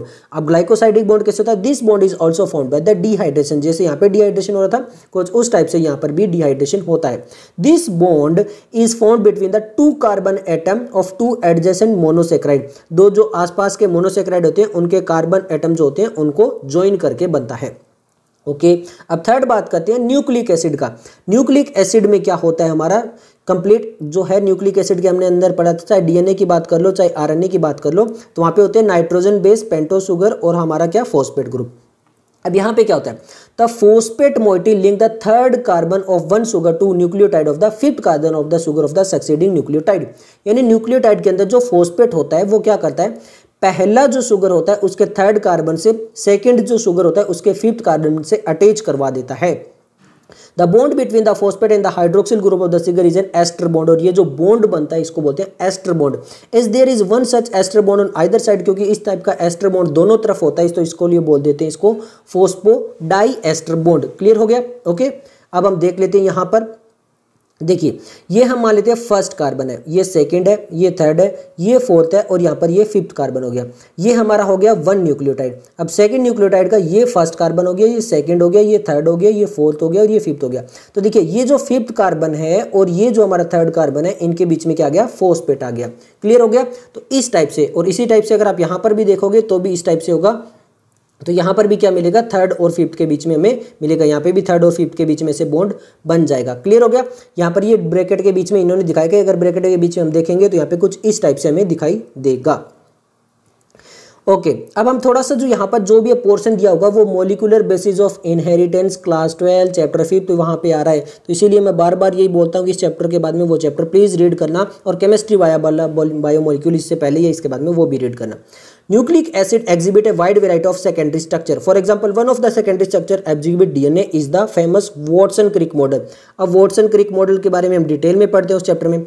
अब ये मॉडल क्या कहता है, DNA exist as a double helix की, ये डबल हेलिक्स के फॉर्म में रहता है। जैसे यहाँ पर देखोगे आप, यहाँ पे क्या चल रहा है, एक एंड ऐसे चल रहा है, क्लियर है, और दूसरा एंड ऐसे चल रहा है। तो ये क्या हो गया, डबल हेलिक्स मॉडल हो गया। इस टाइप के इस मॉडल को बोला जाता है डबल हेलिक्स मॉडल। अब यहाँ पे लिखा भी आया दो strand of polynucleotide anti parallel, दोनों के एंटी पैरेलल, मतलब एक अगर अप जा रहा है तो सेकंड वाला डाउन जा रहा है। Run in opposite direction the backbone is formed by the sugar phosphate sugar chain. जो हमारी फॉस्फेट हो गया और ये पेंटो सुगर हो गया, ये बनाते हैं बैकबोन। ये क्या बनाते हैं, बैकबोन बनाते हैं। और जो नाइट्रोजन बेस है वो हमारा इनसाइड में रहता है। The nitrogen base is the projected more or less perpendicular रहता है ऐसे 90 डिग्री पे। ये ऐसे चल रहा है, ये परपेंडिकुलर ऐसे हो गया। क्लियर है।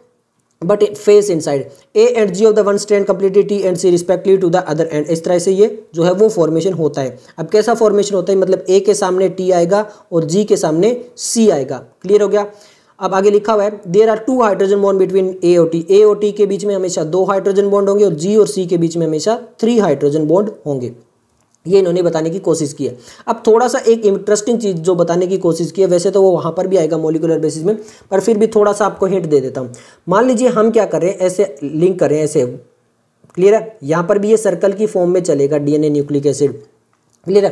तो यार मान लीजिए ये फर्स्ट हो गया, ये सेकंड हो गया, थर्ड हो गया, ये फोर्थ हो गया, फिफ्थ हो गया, सिक्स्थ हो गया, सेवंथ हो गया, एट्थ हो गया, नाइन्थ हो गया, और जब ये कंप्लीट हो जाएगा तो 10th वाला ऐसे यहीं पे आएगा। मतलब एक राउंड जब ये कंप्लीट होगा तो इसमें टोटल जो है वो 10 न्यूक्लियोटाइड आ जाएंगे, जो पेयर बनाते हैं, जिसको बोलते हैं पेयर ऑफ बेसिस यानी बेस पेयर। क्लियर है। मतलब एक न्यूक्लियोटाइड यहाँ पे, एक न्यूक्लियोटाइड यहाँ पे, और ये 3 कार्बन इनके बीच, 3 हाइड्रोजन बॉन्ड इनके बीच में आ गया। अब इसको बोल देते हैं बेस पेयर। इसको क्या बोल देते हैं, बेस पेयर बोल देते हैं। मतलब एक इधर जा रहा था, एक इधर जा रहा था, तो ये बना लिया बेस पेयर। इस टाइप के टोटल 10 बेस पेयर आ जाते हैं जब एक हेलिक्स होता है। अब मान लीजिए मैंने इसको ऐसे एक सर्कल कंप्लीट किया। कैसे किया, ऐसे एक सर्कल कंप्लीट हुआ। मैंने ऊपर से देखा तो वो सर्कल दिख रहा है, बट अगर मैं उसी चीज़ को थोड़ा सा साइड से देखूंगा, जैसे एक ग्लास हो गई, वाटर की ग्लास हो गई। अब ये मान लो मैंने ये ग्लास रख दी, अब मैं इसको साइड से देख रहा हूँ तो इस टाइप से दिख रहा है। मैं बिल्कुल इसके ऊपर से देखूंगा तो मुझे किस टाइप से दिखाई देगा, ऐसे दिखाई देगा। तो इसी तरह मैं बताने की कोशिश कर रहा हूँ कि जैसे मैंने हेलिकल ऐसे किया तो अपर से देखूंगा तो वो सर्कल दिखाई देगा, बट मैं उसको थोड़ा सा साइड में से दिखाने की कोशिश कर रहा हूँ तो वो कुछ इस टाइप से सर्कल बनता हुआ हमें दिखाई देगा। और यहाँ पे मान लीजिए फर्स्ट बेस पेयर है, यहाँ पे सेकेंड बेस पेयर है, इनके बीच में जो हाइट का डिस्टेंस है, कितना, जो हाइट का डिस्टेंस है वो रहेगा 3.4 एंगस्ट्रॉम। और एक हेलिक्स में टोटल कितने आ गए, 10 आ गए। ये एक हेलिक्स जब कंप्लीट हुआ तो इसके अंदर टोटल कितने बेस पेयर आ गए, 10। तो 3.4 को मैं मल्टीप्लाई कर दूंगा 10 से तो कितने आ जाएंगे, 34 एंगस्ट्रॉम। मतलब यहाँ से यहाँ तक 34 एंगस्ट्रॉम जो वो डिस्टेंस होता है। क्लियर हो गया। ओके, सेकंड बता देता हूँ। अब ए फर्स्ट वाला बेस पेयर यहाँ पे है, सेकंड वाला यहाँ पे है, तो यहाँ से यहाँ तक का ये जो एंगल होगा ये कितना होगा, 36 डिग्री होगा। कितना होगा, 36। और ऐसे घूमते घूमते टोटल कितने आ गए, 10 आ गए। तो 36 मल्टीप्लाई पे तो कितना हो गया, 360 डिग्री होगा। तो क्लियर है, यही बताने की यहाँ पे कोशिश की है। Each strand appears like a helical, each step of the strand represent by base pair, a step is the strand turn 36 degree. At each step of the ascent वो कितना जा रहा है, 36 degree. One full train helix would be the involve 10 step. तो total कितने step आ रहे हैं, 10 स्टेप या फिर 10 बेस पेयर बोल लो, तो टोटल कितना हो जाएगा, 360 डिग्री हो जाएगा। Attempt driving A line diagram, the pitch would be 34 degree, the rise वहाँ पे 3.4 एंगस्ट्रॉम। तो यहाँ पर बोला गया कि वो पूरी पिच जो होगी 10 बेस पेयर की वो तो 34 एंगस्ट्रॉम होगी, बट द राइज पर बेस पेयर जो होगा वो कितना होगा, जो पर राइज हो रहा है वो कितना होगा, 3.4 एंगस्ट्रॉम होगा। ठीक है। और ये टाइप का डीएनए, अब यहाँ पे सबसे इंपॉर्टेंट लाइन 2 स्टार लगा देता हूं मैं। नीट में ऐसे क्वेश्चन पूछ सकते हैं, द बी डीएनए। अब आप वहां पे कंफ्यूज हो गए, ये बी डीएनए सी डीएनए क्या है। This form of DNA with the above mention, ये जो है वो बी डीएनए है। और इस टाइप के अलग अलग डीएनए भी होते हैं, ए डीएनए भी होता है, बी भी होता है, सी भी होता है, डी भी होता है, इस टाइप से होता है और लिखा भी है। In higher classes you will be told that there are more than a dozen, मतलब 12 से भी ज़्यादा जो है वो डीएनए हो सकते हैं after the English alphabet. English alphabet मतलब A B C D E, इस टाइप के डीएनए हो सकते हैं। क्लियर हो गया? ओके। अब हम बात करेंगे बहुत ही इंपॉर्टेंट चीज़ के बारे में, dynamic state of the body constitute, यानी जो बॉडी है उसके अंदर डायनेमिक स्टेट चलती रहती है। डायनेमिक का मतलब एक जगह रुकता नहीं है, वो कंटिन्यूअस प्रोसेस चलता रहता है। कंसेप्ट ऑफ मेटाबॉलिज्म, अब बात करेंगे मेटाबॉलिज्म क्या होता है। अब देखिए, जो भी अलग अलग लिविंग ऑर्गेनिज्म हमने पढ़े, चाहे वो एक प्रोटोजन हो, चाहे वो एक केवल सिंगल सेल हो, बैक्टीरिया का, चाहे प्लांट हो, चाहे एनिमल हो, उसमें थाउजेंड्स ऑफ ऑर्गेनिक कंपाउंड होते हैं। तो अब बात आती है कि ये थाउजेंड्स ऑफ ऑर्गेनिक कंपाउंड आपके मोल्स पर सेल में भी हो सकते हैं, मोल्स पर लीटर में भी हो सकते हैं, उसकी अलग अलग वेरिएटी हो सकती है। बट एक बहुत इंटरेस्टिंग डिस्कवरी हुई कि ये जितने भी बायोमोलिक्यूल है इनमें चलता है टर्नओवर। इनमें क्या चलता है? टर्नओवर। अब आप पूछोगे ये टर्नओवर क्या होता है? This means they are constantly being change into some other biomolecule and are made from some other biomolecule, यानी वो जो बायोमोलिक्यूल बना है वो पहले कुछ और था, अब वो बन चुका है। मान लो ए बायोमोलिक्यूल था, फिर वो बन गया बी, और बी से बन जाएगा वो सी, सी से बन जाएगा वापिस ए से बन जाएगा बी, बी से सी। तो इस टाइप से कंटिन्यू प्रोसेस चलता रहता है, कोई एक बायोमोलिक्यूल बन के नहीं रुकता है। दिस ब्रेकिंग एंड मेकिंग, ये बनना और टूटना इस थ्रू केमिकल रिएक्शन, ये सब कुछ कैसे होता है? केमिकल रिएक्शन के थ्रू होता है, कॉन्स्टेंटली लिविंग रिएक्शन के अंदर चलता रहता है। और ये सब कुछ जो मतलब बनना और टूटना जो होता है, together all this chemical reaction, ये क्या कहलाती है? मेटाबॉलिज्म। और ये कंप्लीट रिएक्शन क्या कहलाती है? मेटाबॉलिज्म कहलाती है। क्लियर हो गया आपको? अब आप कहोगे कि इसके कुछ एग्जांपल दे दो। ओके, एग्जांपल दे देते हैं। लिखा हुआ है a few example of such metabolic transformation of removal of CO2 from amino acid, making an amino acid into an amine, removal of amino in a nucleotide base, hydrolysis of a glycosidic bond in a disaccharide etcetera वगैरह जो है वो example ऐसे thousands जो होते हैं वो ऐसे चलते रहते हैं। अब इंपॉर्टेंट है, majority of these metabolite reaction do not occur in a isolated but are always link to each other. अब ये अकेली रिएक्शन नहीं हो रही थी, एक दूसरे से लिंक हो रही थी, इसलिए बताया था ए बी में, बी सी में, सी ए में, ऐसे लिंक चलता रहता है, कोई भी एक अलग से नहीं हो रहा होता है। क्लियर है? ये चीज समझ में आ गई? Okay. In other words metabolites, अब समझ में आ गए, जो ये बन रहे हैं, टूट रहे हैं बायोमोलिक्यूल, इनको हमने इसीलिए मेटाबोलाइट बोला है। अब जो प्राइमरी मेटाबोलाइट और सेकेंडरी मेटाबोलाइट के अंदर हमने बात की थी कि 9.10 सेक्शन के अंदर हम पढ़ेंगे, अब आपको समझ में आ गया कि वो मेटाबोलाइट क्यों बोला गया, क्योंकि वो मेटाबॉलिज्म के अंदर यूज हो रही है, यानी वो बायोमोलिक्यूल बन रहे और टूट रहे हैं।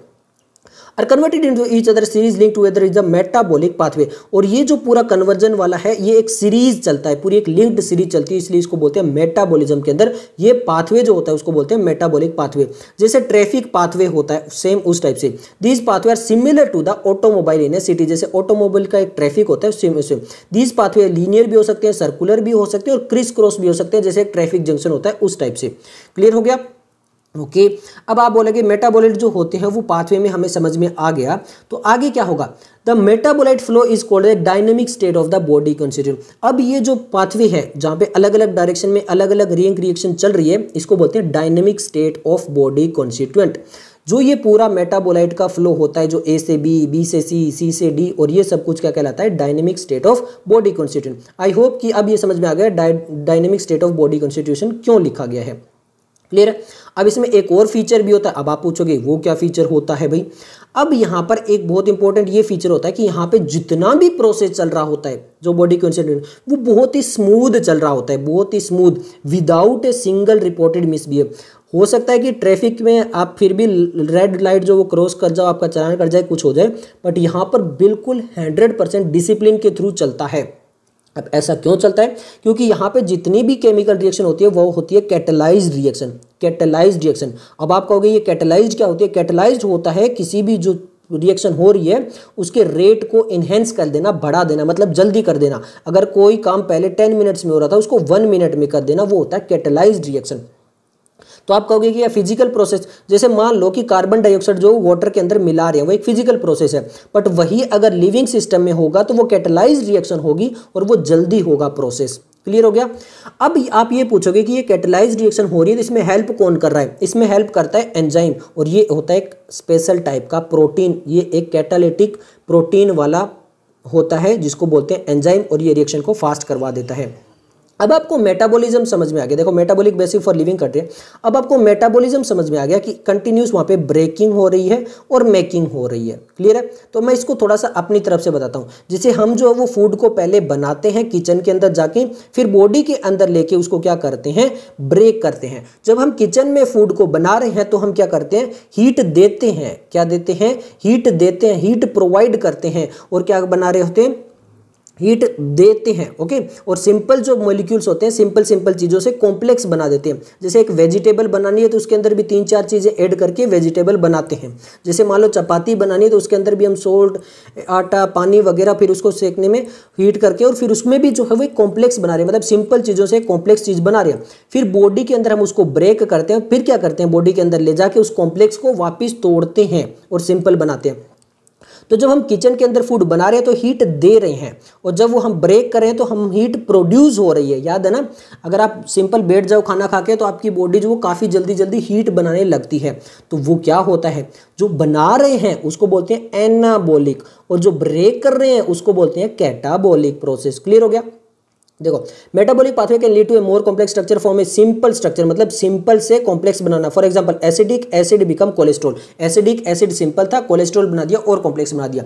या फिर और lead to a simple structure from a complex, या फिर कॉम्प्लेक्स से सिंपल बना देना। For example glucose become lactic acid in our skeletal muscle, जैसे ग्लूकोज होता है वो लैक्टिक एसिड में कन्वर्ट हो सकता है स्केलेटल मसल के।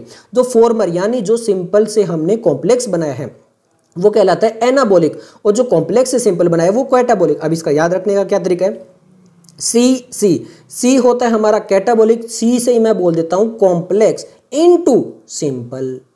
ये क्या हो जाएगा, कॉम्प्लेक्स से सिंपल बनाने वाला कैटाबॉलिक प्रोसेस। क्लियर हो गया? अब आगे लिखा भी हुआ है, देखो यहाँ पर सिंपल की यहाँ पे एनर्जी यूज होती है, किसके अंदर, एनाबॉलिक के अंदर। The anabolic pathway are expected consume energy, उसमें एनर्जी कंज्यूम होती है। Assembly of protein from amino acid require energy input. On the other hand catabolic pathway lead to the release of energy. For example glucose is degraded into lactic acid और skeletal muscle energy is liberated. This metabolic pathway from glucose to lactic acid occur in 10 पॉलीग is glycolysis. Glycolysis plant physiology के अंदर detail में पढ़ेंगे, कोई tension वाली बात नहीं है। बट जब हम इसको ब्रेक कर रहे हैं ना तो वो जो एनर्जी रिलीज होती है ना वो रिलीज होने के बाद स्टोर हो जाती है। As we when needed this bond energy is utilised by the biosynthetic osmotic and mechanical process in the firm. The most important form of energy currency is living state is the bond energy chemical adenosine triphosphate. तो जो energy हम break करके energy को वापस convert करें दूसरी energy में, देखो लिविंग ऑर्गेनिज्म है learn to trap this energy, जो एनर्जी रिलीज हुई है into degraded and store in the form of chemical bond. तो उसको केमिकल बॉन्ड यानी एडेनोसाइन ट्राइफॉस्फेट के फॉर्म में बना लेते हैं जो करेंसी होती है। क्लियर हो गया? ओके, अब हम बात करते हैं लिविंग स्टेट के बारे में। तो हम ये बात कर चुके हैं कि tens and thousands of chemical compound जो होते हैं वो लिविंग ऑर्गेनिज्म में प्रेजेंट होते हैं, जिनको हम बोलते हैं मेटाबोलाइट्स। क्लियर है? ओके, अब जो ये बायोमोलिक्यूल्स हैं इनकी कंसंट्रेशन जो होती है वो अलग अलग हो सकती है रिक्वायरमेंट के हिसाब से। फॉर एग्जांपल ग्लूकोज की जो है वो ब्लड के अंदर कंसंट्रेशन हो सकती है 4.2 मिलीमोल पर लीटर टू 6.1 मिलीमोल पर लीटर तक। वही अगर हार्मोन की बात करें तो वो नैनोग्राम्स पर मिलीलीटर होते हैं। क्लियर हो गया?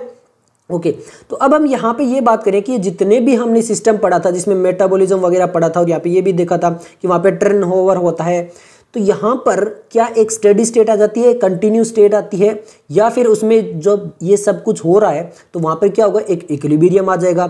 एनी केमिकल और फिजिकल प्रोसेस मूव कर स्पॉन्टेनियसली टू इक्विलिब्रियम, यानी हमें ये भी पता है कि कोई भी केमिकल या फिजिकल प्रोसेस होता है तो वो लास्ट में कहाँ पे जाता है, इक्विलिब्रियम में जाता है। तो क्या हमारी बॉडी में इक्विलिब्रियम आ जाएगा, और क्या वो हमारी बॉडी में इक्विलिब्रियम है, और क्या वो यूजफुल है? हमारे अंदर जो चल रहा है वो स्टेडी स्टेट कंटिन्यू स्टेट चल रही है, और वो नॉन इक्विलिब्रियम स्टेट पे है, मतलब इक्विलिब्रियम के अंदर नहीं पहुंची है। ओके, देखो हम फूड लेते हैं, उसको डाइजेस्ट करते हैं, फिर वापस अनडाइजेस्टेड निकाल देते हैं, फिर वापस हमें एनर्जी रिक्वायरमेंट होती है। तो ये क्या एक नॉन इक्विलिब्रियम है। अगर इक्विलिब्रियम हो जाएगा तो क्या होगा, as physics suggest that the system at equilibrium can not perform work. तो अगर कोई सिस्टम इक्विलिब्रियम में पहुंच जाएगा तो वो वर्क फंक्शन परफॉर्म नहीं कर पाएगा। तो इसी तरह अगर हमारी एक लिविंग ऑर्गेनिज्म इक्विलिब्रियम में पहुंच गया तो क्या वो फिर वर्क कर पाएगा? नहीं कर पाएगा। Hence the living state is a non equilibrium steady state to be able to perform work. इसीलिए हमारी जो वो नॉन इक्विलिब्रियम स्टेडी स्टेट में रहती है, ताकि जो है वो कंटिन्यूस स्टेट में रहती है, ताकि वर्क फंक्शन परफॉर्म कर पाए, इसीलिए इंपॉर्टेंट है। This is achieved by the energy input, तो इसीलिए हम जो है वो एनर्जी का इनपुट लेते हैं। क्लियर हो गया होगा आपको।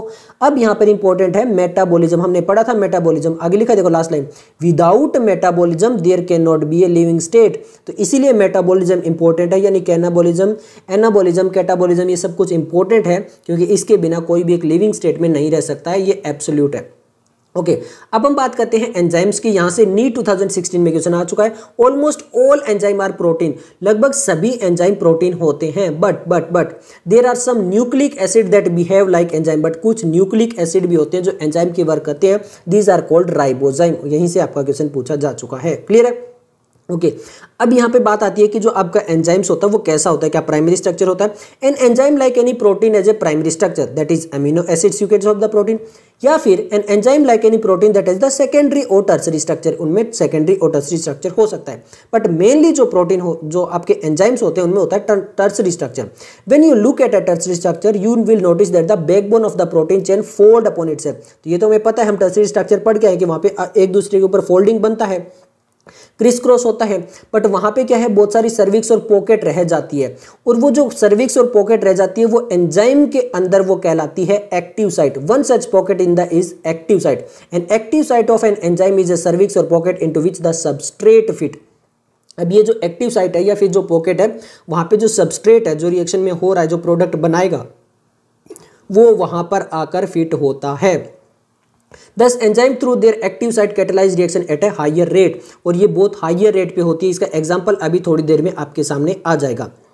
ठीक है, अब यहाँ पर जो इनऑर्गेनिक कैटालिस्ट पढ़ते हैं और जो हमने ऑर्गेनिक पढ़े हैं, जो हमारे अंदर एंजाइम है, क्या वो सेम होते हैं? जी नहीं, वो बहुत ही डिफरेंस होते हैं। कैसे? Inorganic catalyse work efficiently at a higher temperature, जो इनऑर्गेनिक कैटालिस्ट होते हैं वो हायर टेम्परेचर भी एफिशिएंटली वर्क कर सकते हैं एंड हायर प्रेशर पे भी, बट जो एंजाइम्स होते हैं वो ऐसा नहीं कर पाते हैं। Why enzymes get damage at high temperature, but जो एंजाइम्स होते हैं वो हाई टेम्परेचर पे डैमेज हो सकते हैं। फॉर एग्जांपल 40 डिग्री पे मान लेते हैं कि ह्यूमंस के जो वो एंजाइम्स जो है वो डिग्रेड कर सकते हैं। क्लियर है? The enzymes isolated from organism who normally live under extreme high temperature. For example archaebacteria, हमने देखा था कि आर्ची बैक्टीरिया जो वो एक्सट्रीम कंडीशन पे रहता है, जो आपका एक बैक्टीरिया है, हॉट वेंट, सल्फर स्प्रिंग वगैरह इन रीजन में रहता है, तो वहां पर उसके जो अंदर एंजाइम्स है वो भी ऐसे होंगे जो वो उस कंडीशन में सर्वाइव कर पाए, उस कंडीशन में उसको सर्वाइव रख पाए, मेटाबॉलिज्म कर पाए।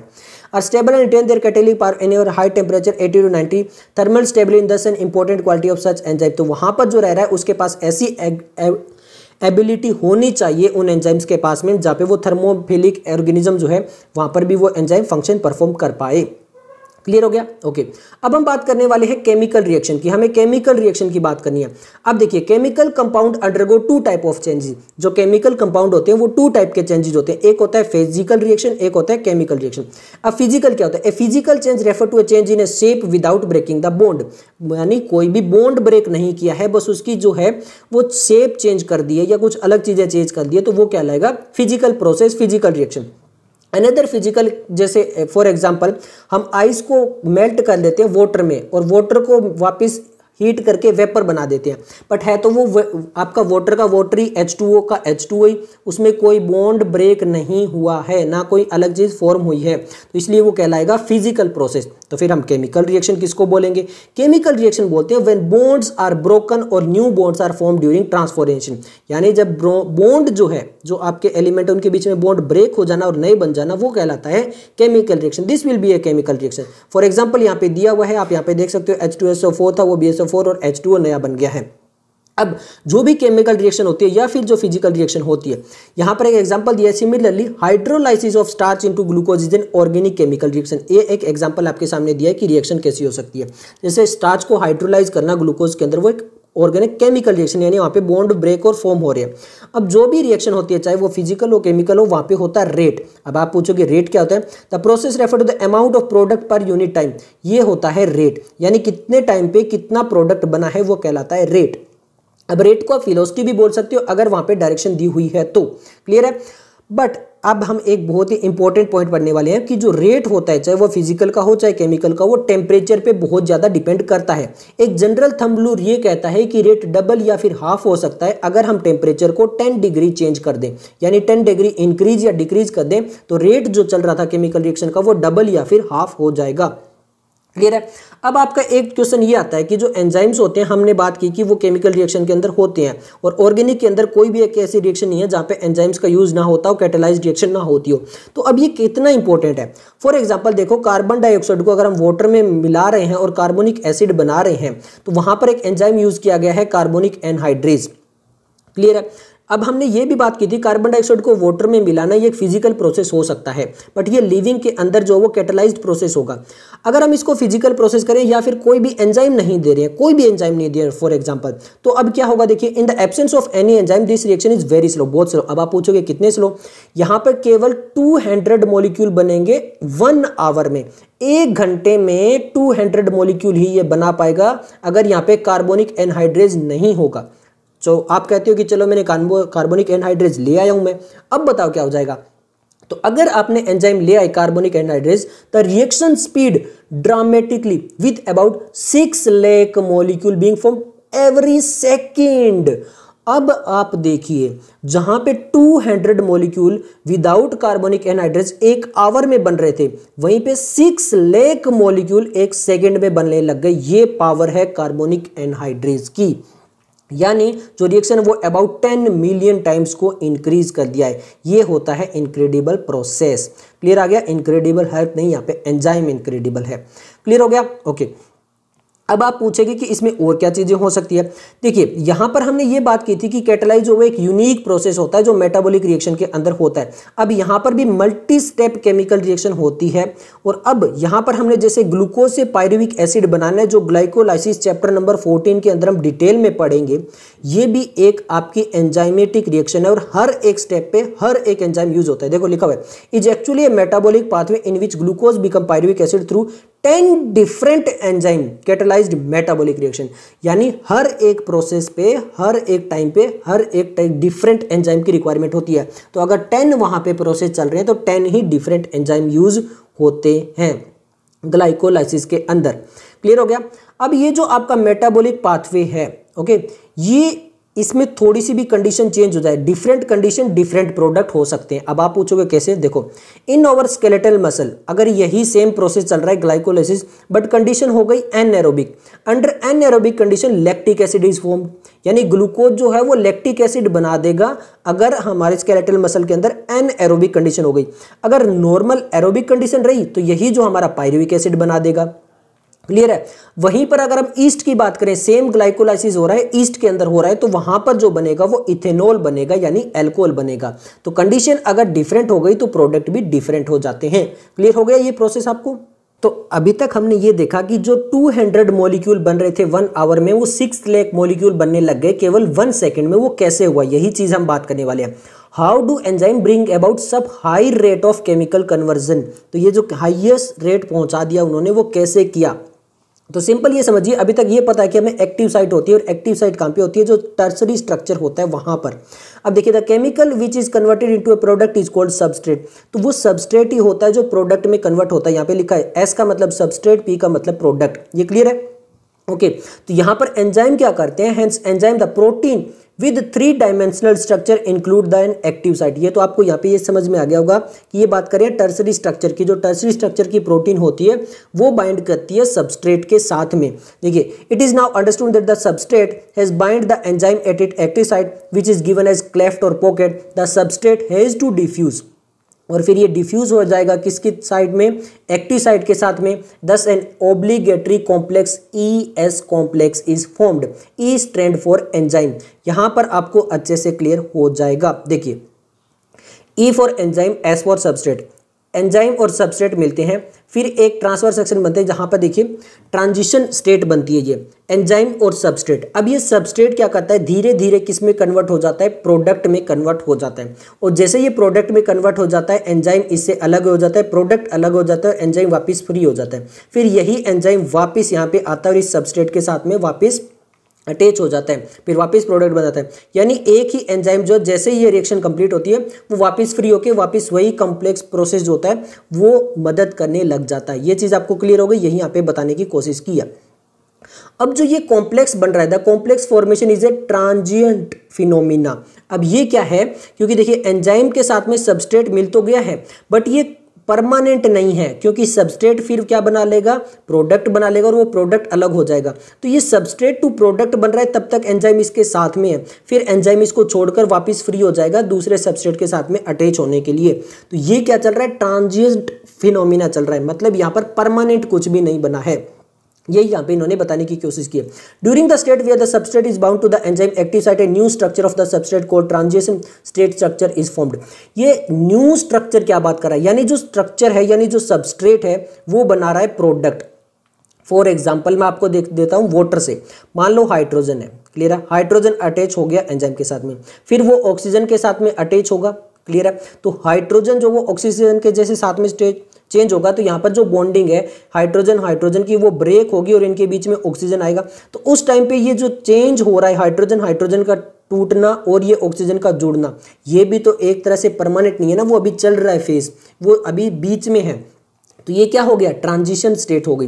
Very soon after the expecting bond breaking, ये बॉन्ड ब्रेकिंग समझ में आ गया, हाइड्रोजन हाइड्रोजन के बीच में टूटा, ऑक्सीजन वहां पे जोड़ा, इज कंप्लीटेड। जैसे ये कंप्लीट हो जाएगा तो product is release from the active site, और जैसे वो प्रोडक्ट बन गया यानी जो हाइड्रोजन था वो ऑक्सीजन के साथ में एड होकर वाटर बन गया, उसको रिलीज कर दिया जाएगा। The structure of the substrate get transform into the structure product, और वो वापस वैसे ही हो जाएगा। The pathway is the transformation go through so called transition state structure. तो ये ट्रांजिशन स्टेट स्ट्रक्चर क्या है, ये वाला है, ये वाला जो है वो ट्रांजिशन स्टेट स्ट्रक्चर है। क्लियर हो गया, थोड़ा सा बोलने में थोड़ा सा मुझे परेशानी हो रही है तो वो आप थोड़ा सा समझ सकते हो, क्लियर है, आपको अंडरस्टैंड होना चाहिए। ओके, तो ये चीज़ आपको समझ में आ चुकी होगी। अब यहाँ पे ये बोला गया आगे, there could be many more altered structure state, यानी यहाँ पे और भी अलग अलग स्ट्रक्चरल स्टेट आती है, केवल ऐसा नहीं है, मतलब उसमें बहुत सारी चीज़ें आएगी, मतलब बहुत पॉइंट फ्रैक्शन ऑफ सेकंड में अलग अलग स्ट्रक्चर बन रहे होंगे। हम सबकी नहीं बात करें, हम एक नॉर्मली बात करें, मीडियम लेके उसकी बारे में बात कर रहे हैं। क्लियर हो गया, okay. Stability is something related to the energy state of the molecule to the structure, ये इंपॉर्टेंट है। अब यहाँ पर जो भी स्ट्रक्चर बना था बीच में वो सारे अनस्टेबल थे। अब जैसे देखो एंजाइम प्लस सबस्ट्रेट, ये अभी स्टेबल है एक दूसरे के हिसाब से अपने आप पे, पर जब ये एंजाइम और सबस्ट्रेट बनता है और ये एंजाइम और प्रोडक्ट साथ साथ में रहते हैं तब तक ये कंप्लीटली क्या है, अनस्टेबल है, कंप्लीटली क्या है, अनस्टेबल है अभी भी। क्लियर है। अब आपको ये समझने के लिए ये फिगर समझनी पड़ेगी। अब मैं आपको ये फिगर समझाने की कोशिश करता हूँ। यहाँ पर एक्टिवेशन एनर्जी क्या होती है, क्या कुछ नहीं होती है। ये है हमारा सबस्ट्रेट, ये है हमारा प्रोडक्ट, और यहाँ पे है पोटेंशियल एनर्जी जो वाई एक्सिस है, और एक्स एक्सिस में हम देख रहे हैं प्रोसेस ऑफ द रिएक्शन। थोड़ा सा ध्यान से समझना इसको। देखिए यहाँ पे सबस्ट्रेट की एनर्जी प्रोडक्ट से क्या है, ज़्यादा है, तो सबस्ट्रेट जब प्रोडक्ट में कन्वर्ट हो रहा है तो एनर्जी क्या हो रही है, कम हो रही है। कम हो रही है इसका मतलब जो ये एनर्जी बची है वो क्या हो गई, रिलीज हो गई। क्या हो गई, रिलीज हो गई। रिलीज हुई तो क्या हुआ, एक्सोथर्मिक, एक्सो मतलब एग्जिट, मतलब क्या हो गया, ये रिएक्शन एक्सोथर्मिक हो गई। वहीं पे ये डायग्राम बहुत इंपॉर्टेंट है क्योंकि 2013 और 2016 में आ चुका है, इसलिए थोड़ा डिटेल में बता रहा हूँ। वहीं पे इसका रिवर्स होता, मतलब सबस्ट्रेट यहाँ पे होता, प्रोडक्ट यहाँ पे होता, तो यहाँ पे क्या होता, एनर्जी की रिक्वायरमेंट होती। यहाँ पे सबस्ट्रेट होता, यहाँ पे प्रोडक्ट होता, एनर्जी की क्या लग रही है, यहाँ से यहाँ तक की रिक्वायरमेंट हो रही है, मतलब ये क्या हो गया, एंडोथर्मिक हो जाता। क्लियर है, okay.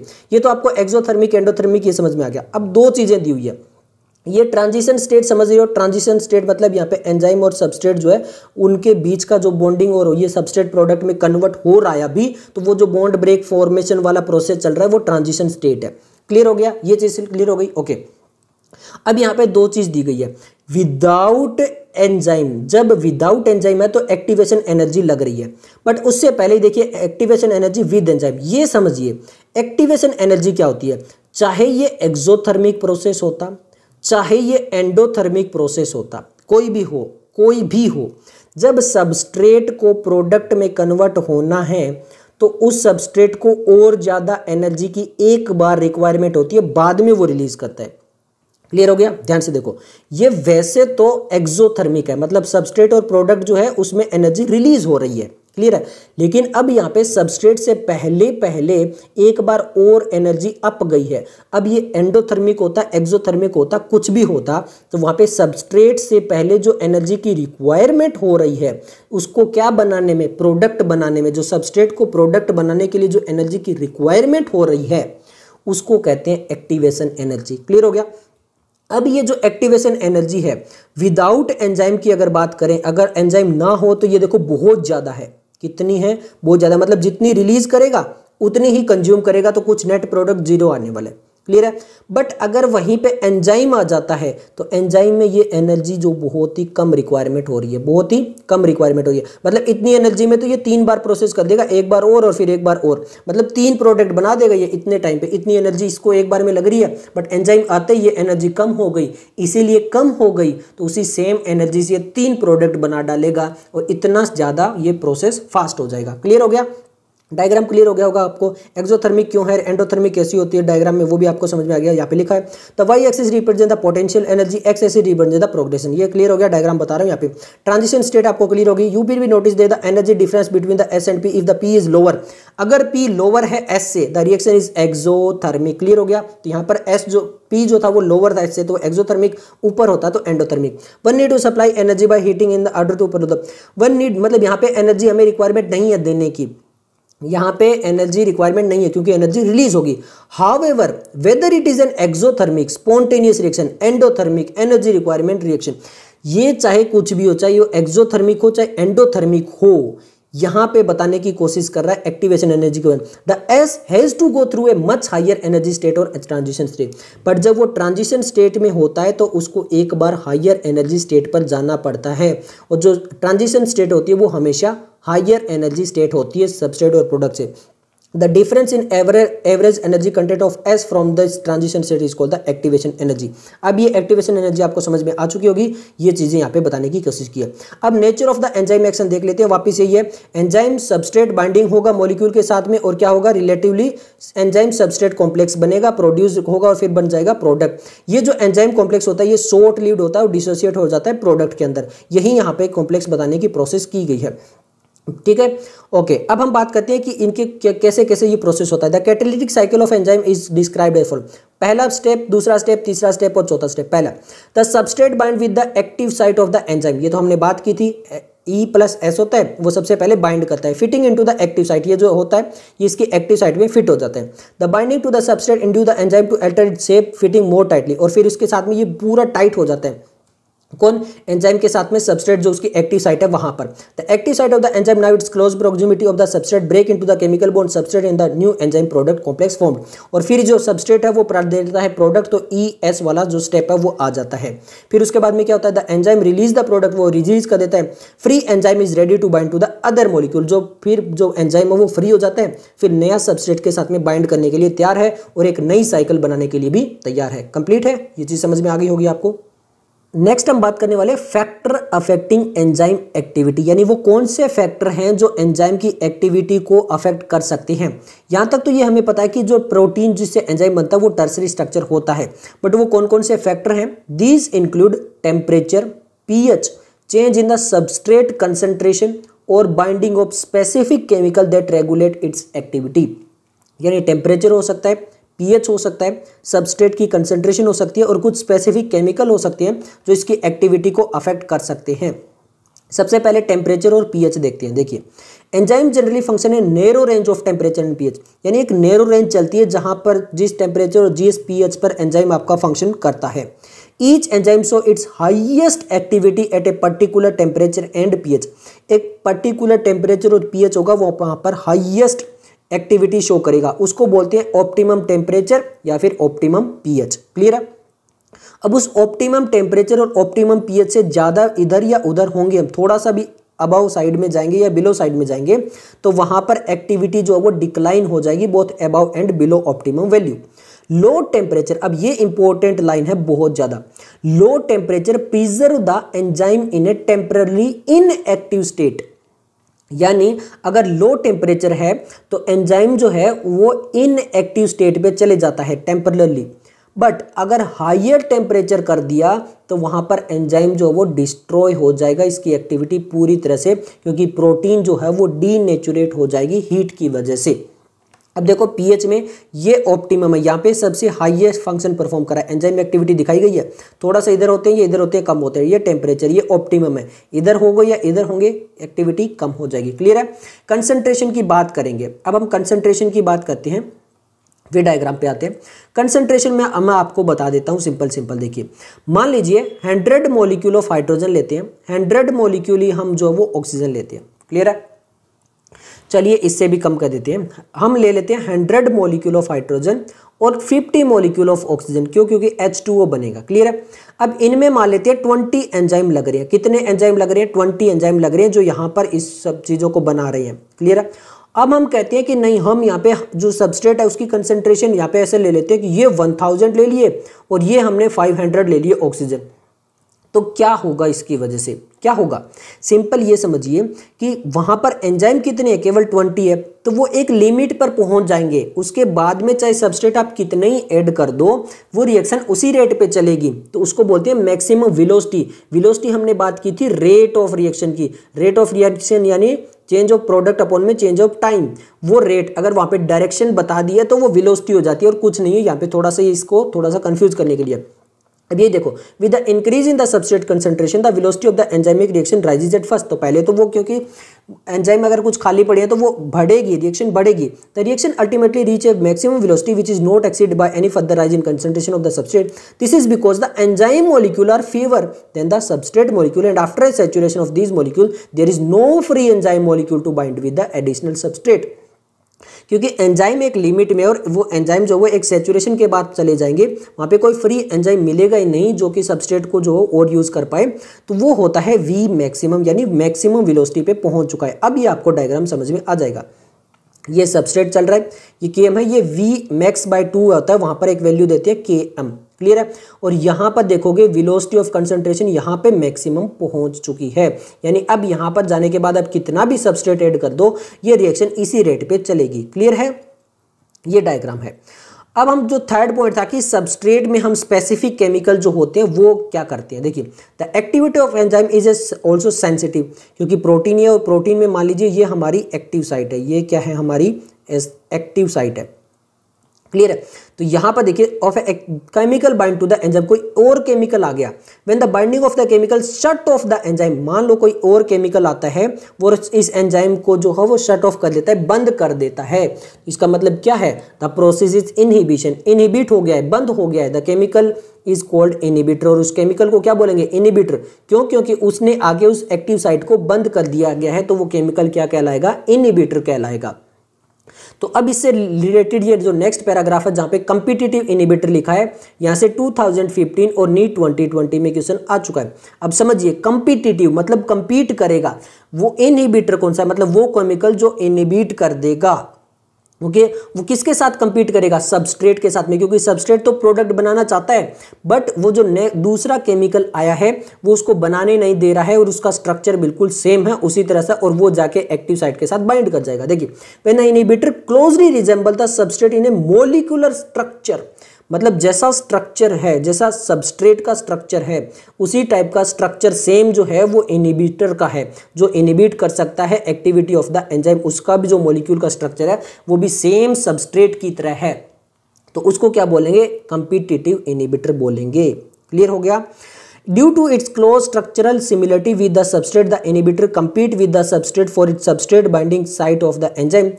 Consequently, the substrate cannot bind, and as a result, the enzyme action decline. Example से समझ में आएगा। Inhibit of succinic dehydrogenase. Succinic dehydrogenase क्या है? एक एंजाइम है। अब यहाँ पर मान लीजिए ये एंजाइम की एक्टिव साइट है, यहाँ पे जो स्ट्रक्चर आ रहा है वो सक्सिनेट आ रहा है। कौन सा स्ट्रक्चर आ रहा है? सक्सिनेट स्ट्रक्चर आ रहा है।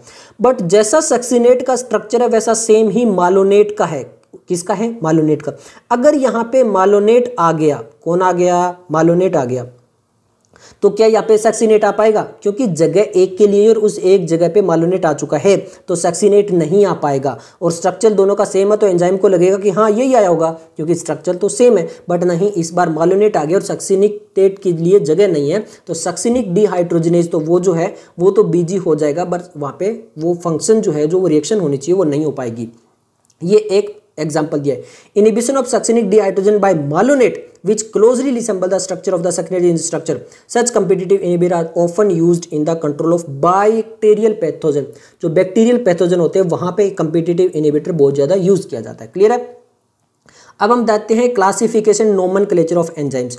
जो हमारे क्लासिफिकेशन नोमेनक्लेचर के अंदर सिंपल देखिए, यहाँ पर जो एंजाइम्स होते हैं उनको डिवाइड किया गया 6 क्लास में, और ये जो 6 क्लास होती है उनको डिवाइड किया गया फर्दर 4 to 13 सब क्लासेस के अंदर, और उनका नेम दिया जाता है 4 डिजिट नंबर के अकॉर्डिंगली बाय ए 4 डिजिट नंबर। 4 डिजिट नंबर के अकॉर्डिंग उनको सब क्लासेस को नाम दे दिया जाता है। बट हम मेनली जो 6 क्लासेस है उनमें थोड़ा थोड़ा सा देखेंगे। क्लियर है? ओके। सबसे पहली जो क्लास आती है वो आती है ऑक्सीडो रिडक्टेज या फिर डिहाइड्रोजिनेजेस। ये enzyme which catalyse deoxido reduction between 2 substrate S and S note. देखिए यहाँ पर S जो है वो रिड्यूस हो रहा है, S नोट ऑक्सीडाइज हो रहा है। यहाँ पर उल्टा हो गया, जो रिड्यूस हो रहा है उसको ऑक्सीडाइज कर दिया, जो ऑक्सीडाइज हो रहा है उसको रिड्यूस कर दिया। क्लियर है?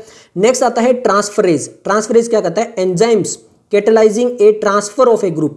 ये एक ग्रुप को ट्रांसफर करता है अदर देन हाइड्रोजन। यहाँ पे हाइड्रोजन नहीं होना चाहिए, ये जो ग्रुप है वो हाइड्रोजन ही, कोई अदर देन हाइड्रोजन जो है उसको ट्रांसफर करेगा between a pair of substrate S and S note. अब देखो, पहले S के साथ में G लिंक था और S नोट अलग था। अब S और S नोट साथ में हो गए, G इसके साथ में चला गया, G यहाँ से यहाँ पे इस सबस्ट्रेट पे चला गया है। क्लियर हो गया?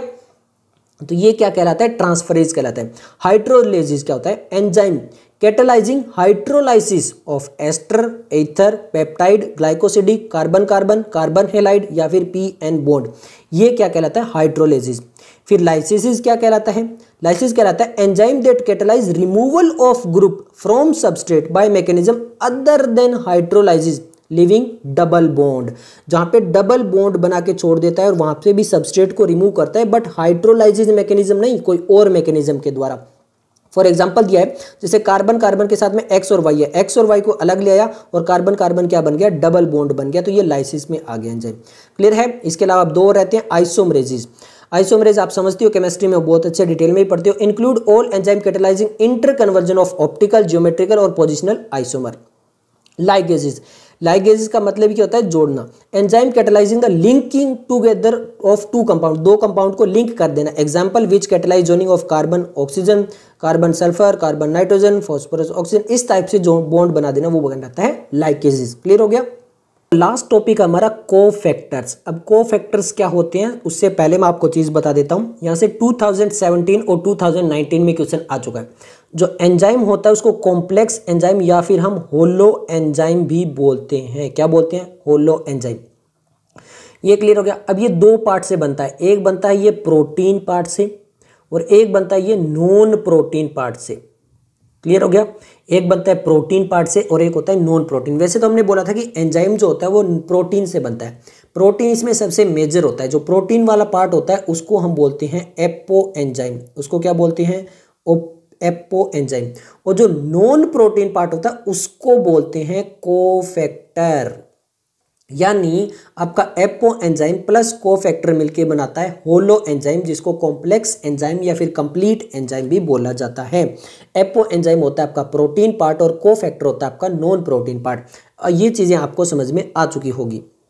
Okay, enzyme are composed of 1 or several polypeptide, ये तो आपको पता है। However there are number of cases in which non protein constituent called the cofactor are bound to the enzyme which make the enzyme catalytically active. और यही चीज है जो एंजाइम को कैटालाइटिकली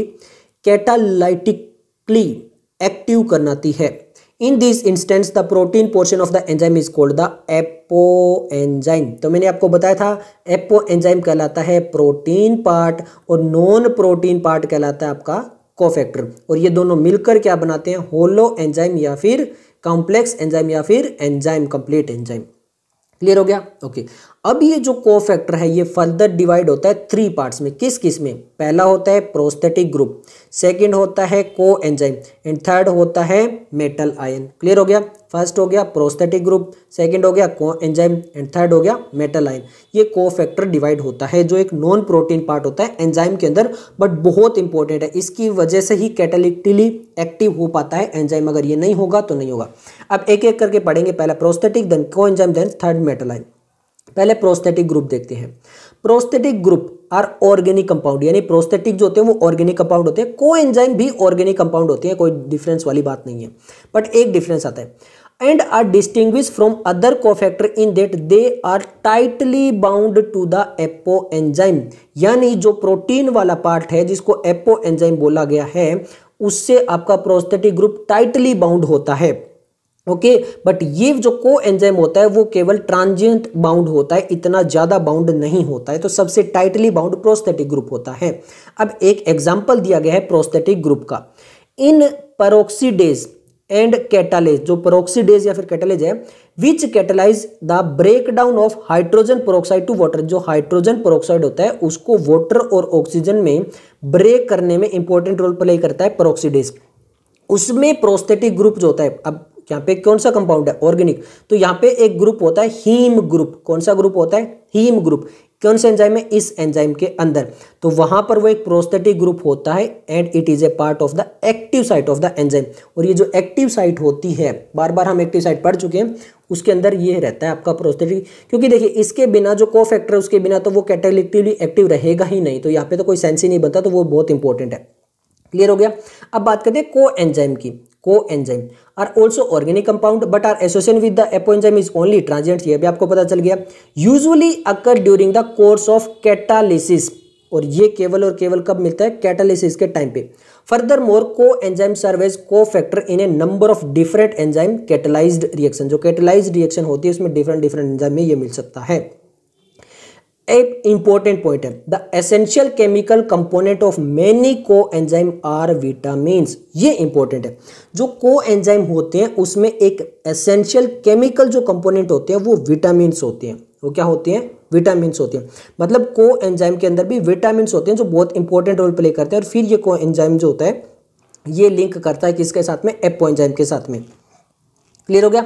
अब एक एग्जाम्पल दिया है को एंजाइम। कौन सा को enzyme? Nicotine amide adenine dinucleotide NAD and NADP।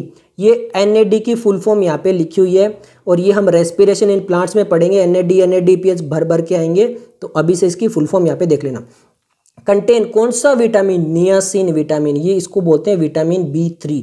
ये विटामिन B3 जिसका नाम है नियासिन, ये NAD और NADP में बहुत मेजर रोल प्ले करता है कोएंजाइम के अंदर।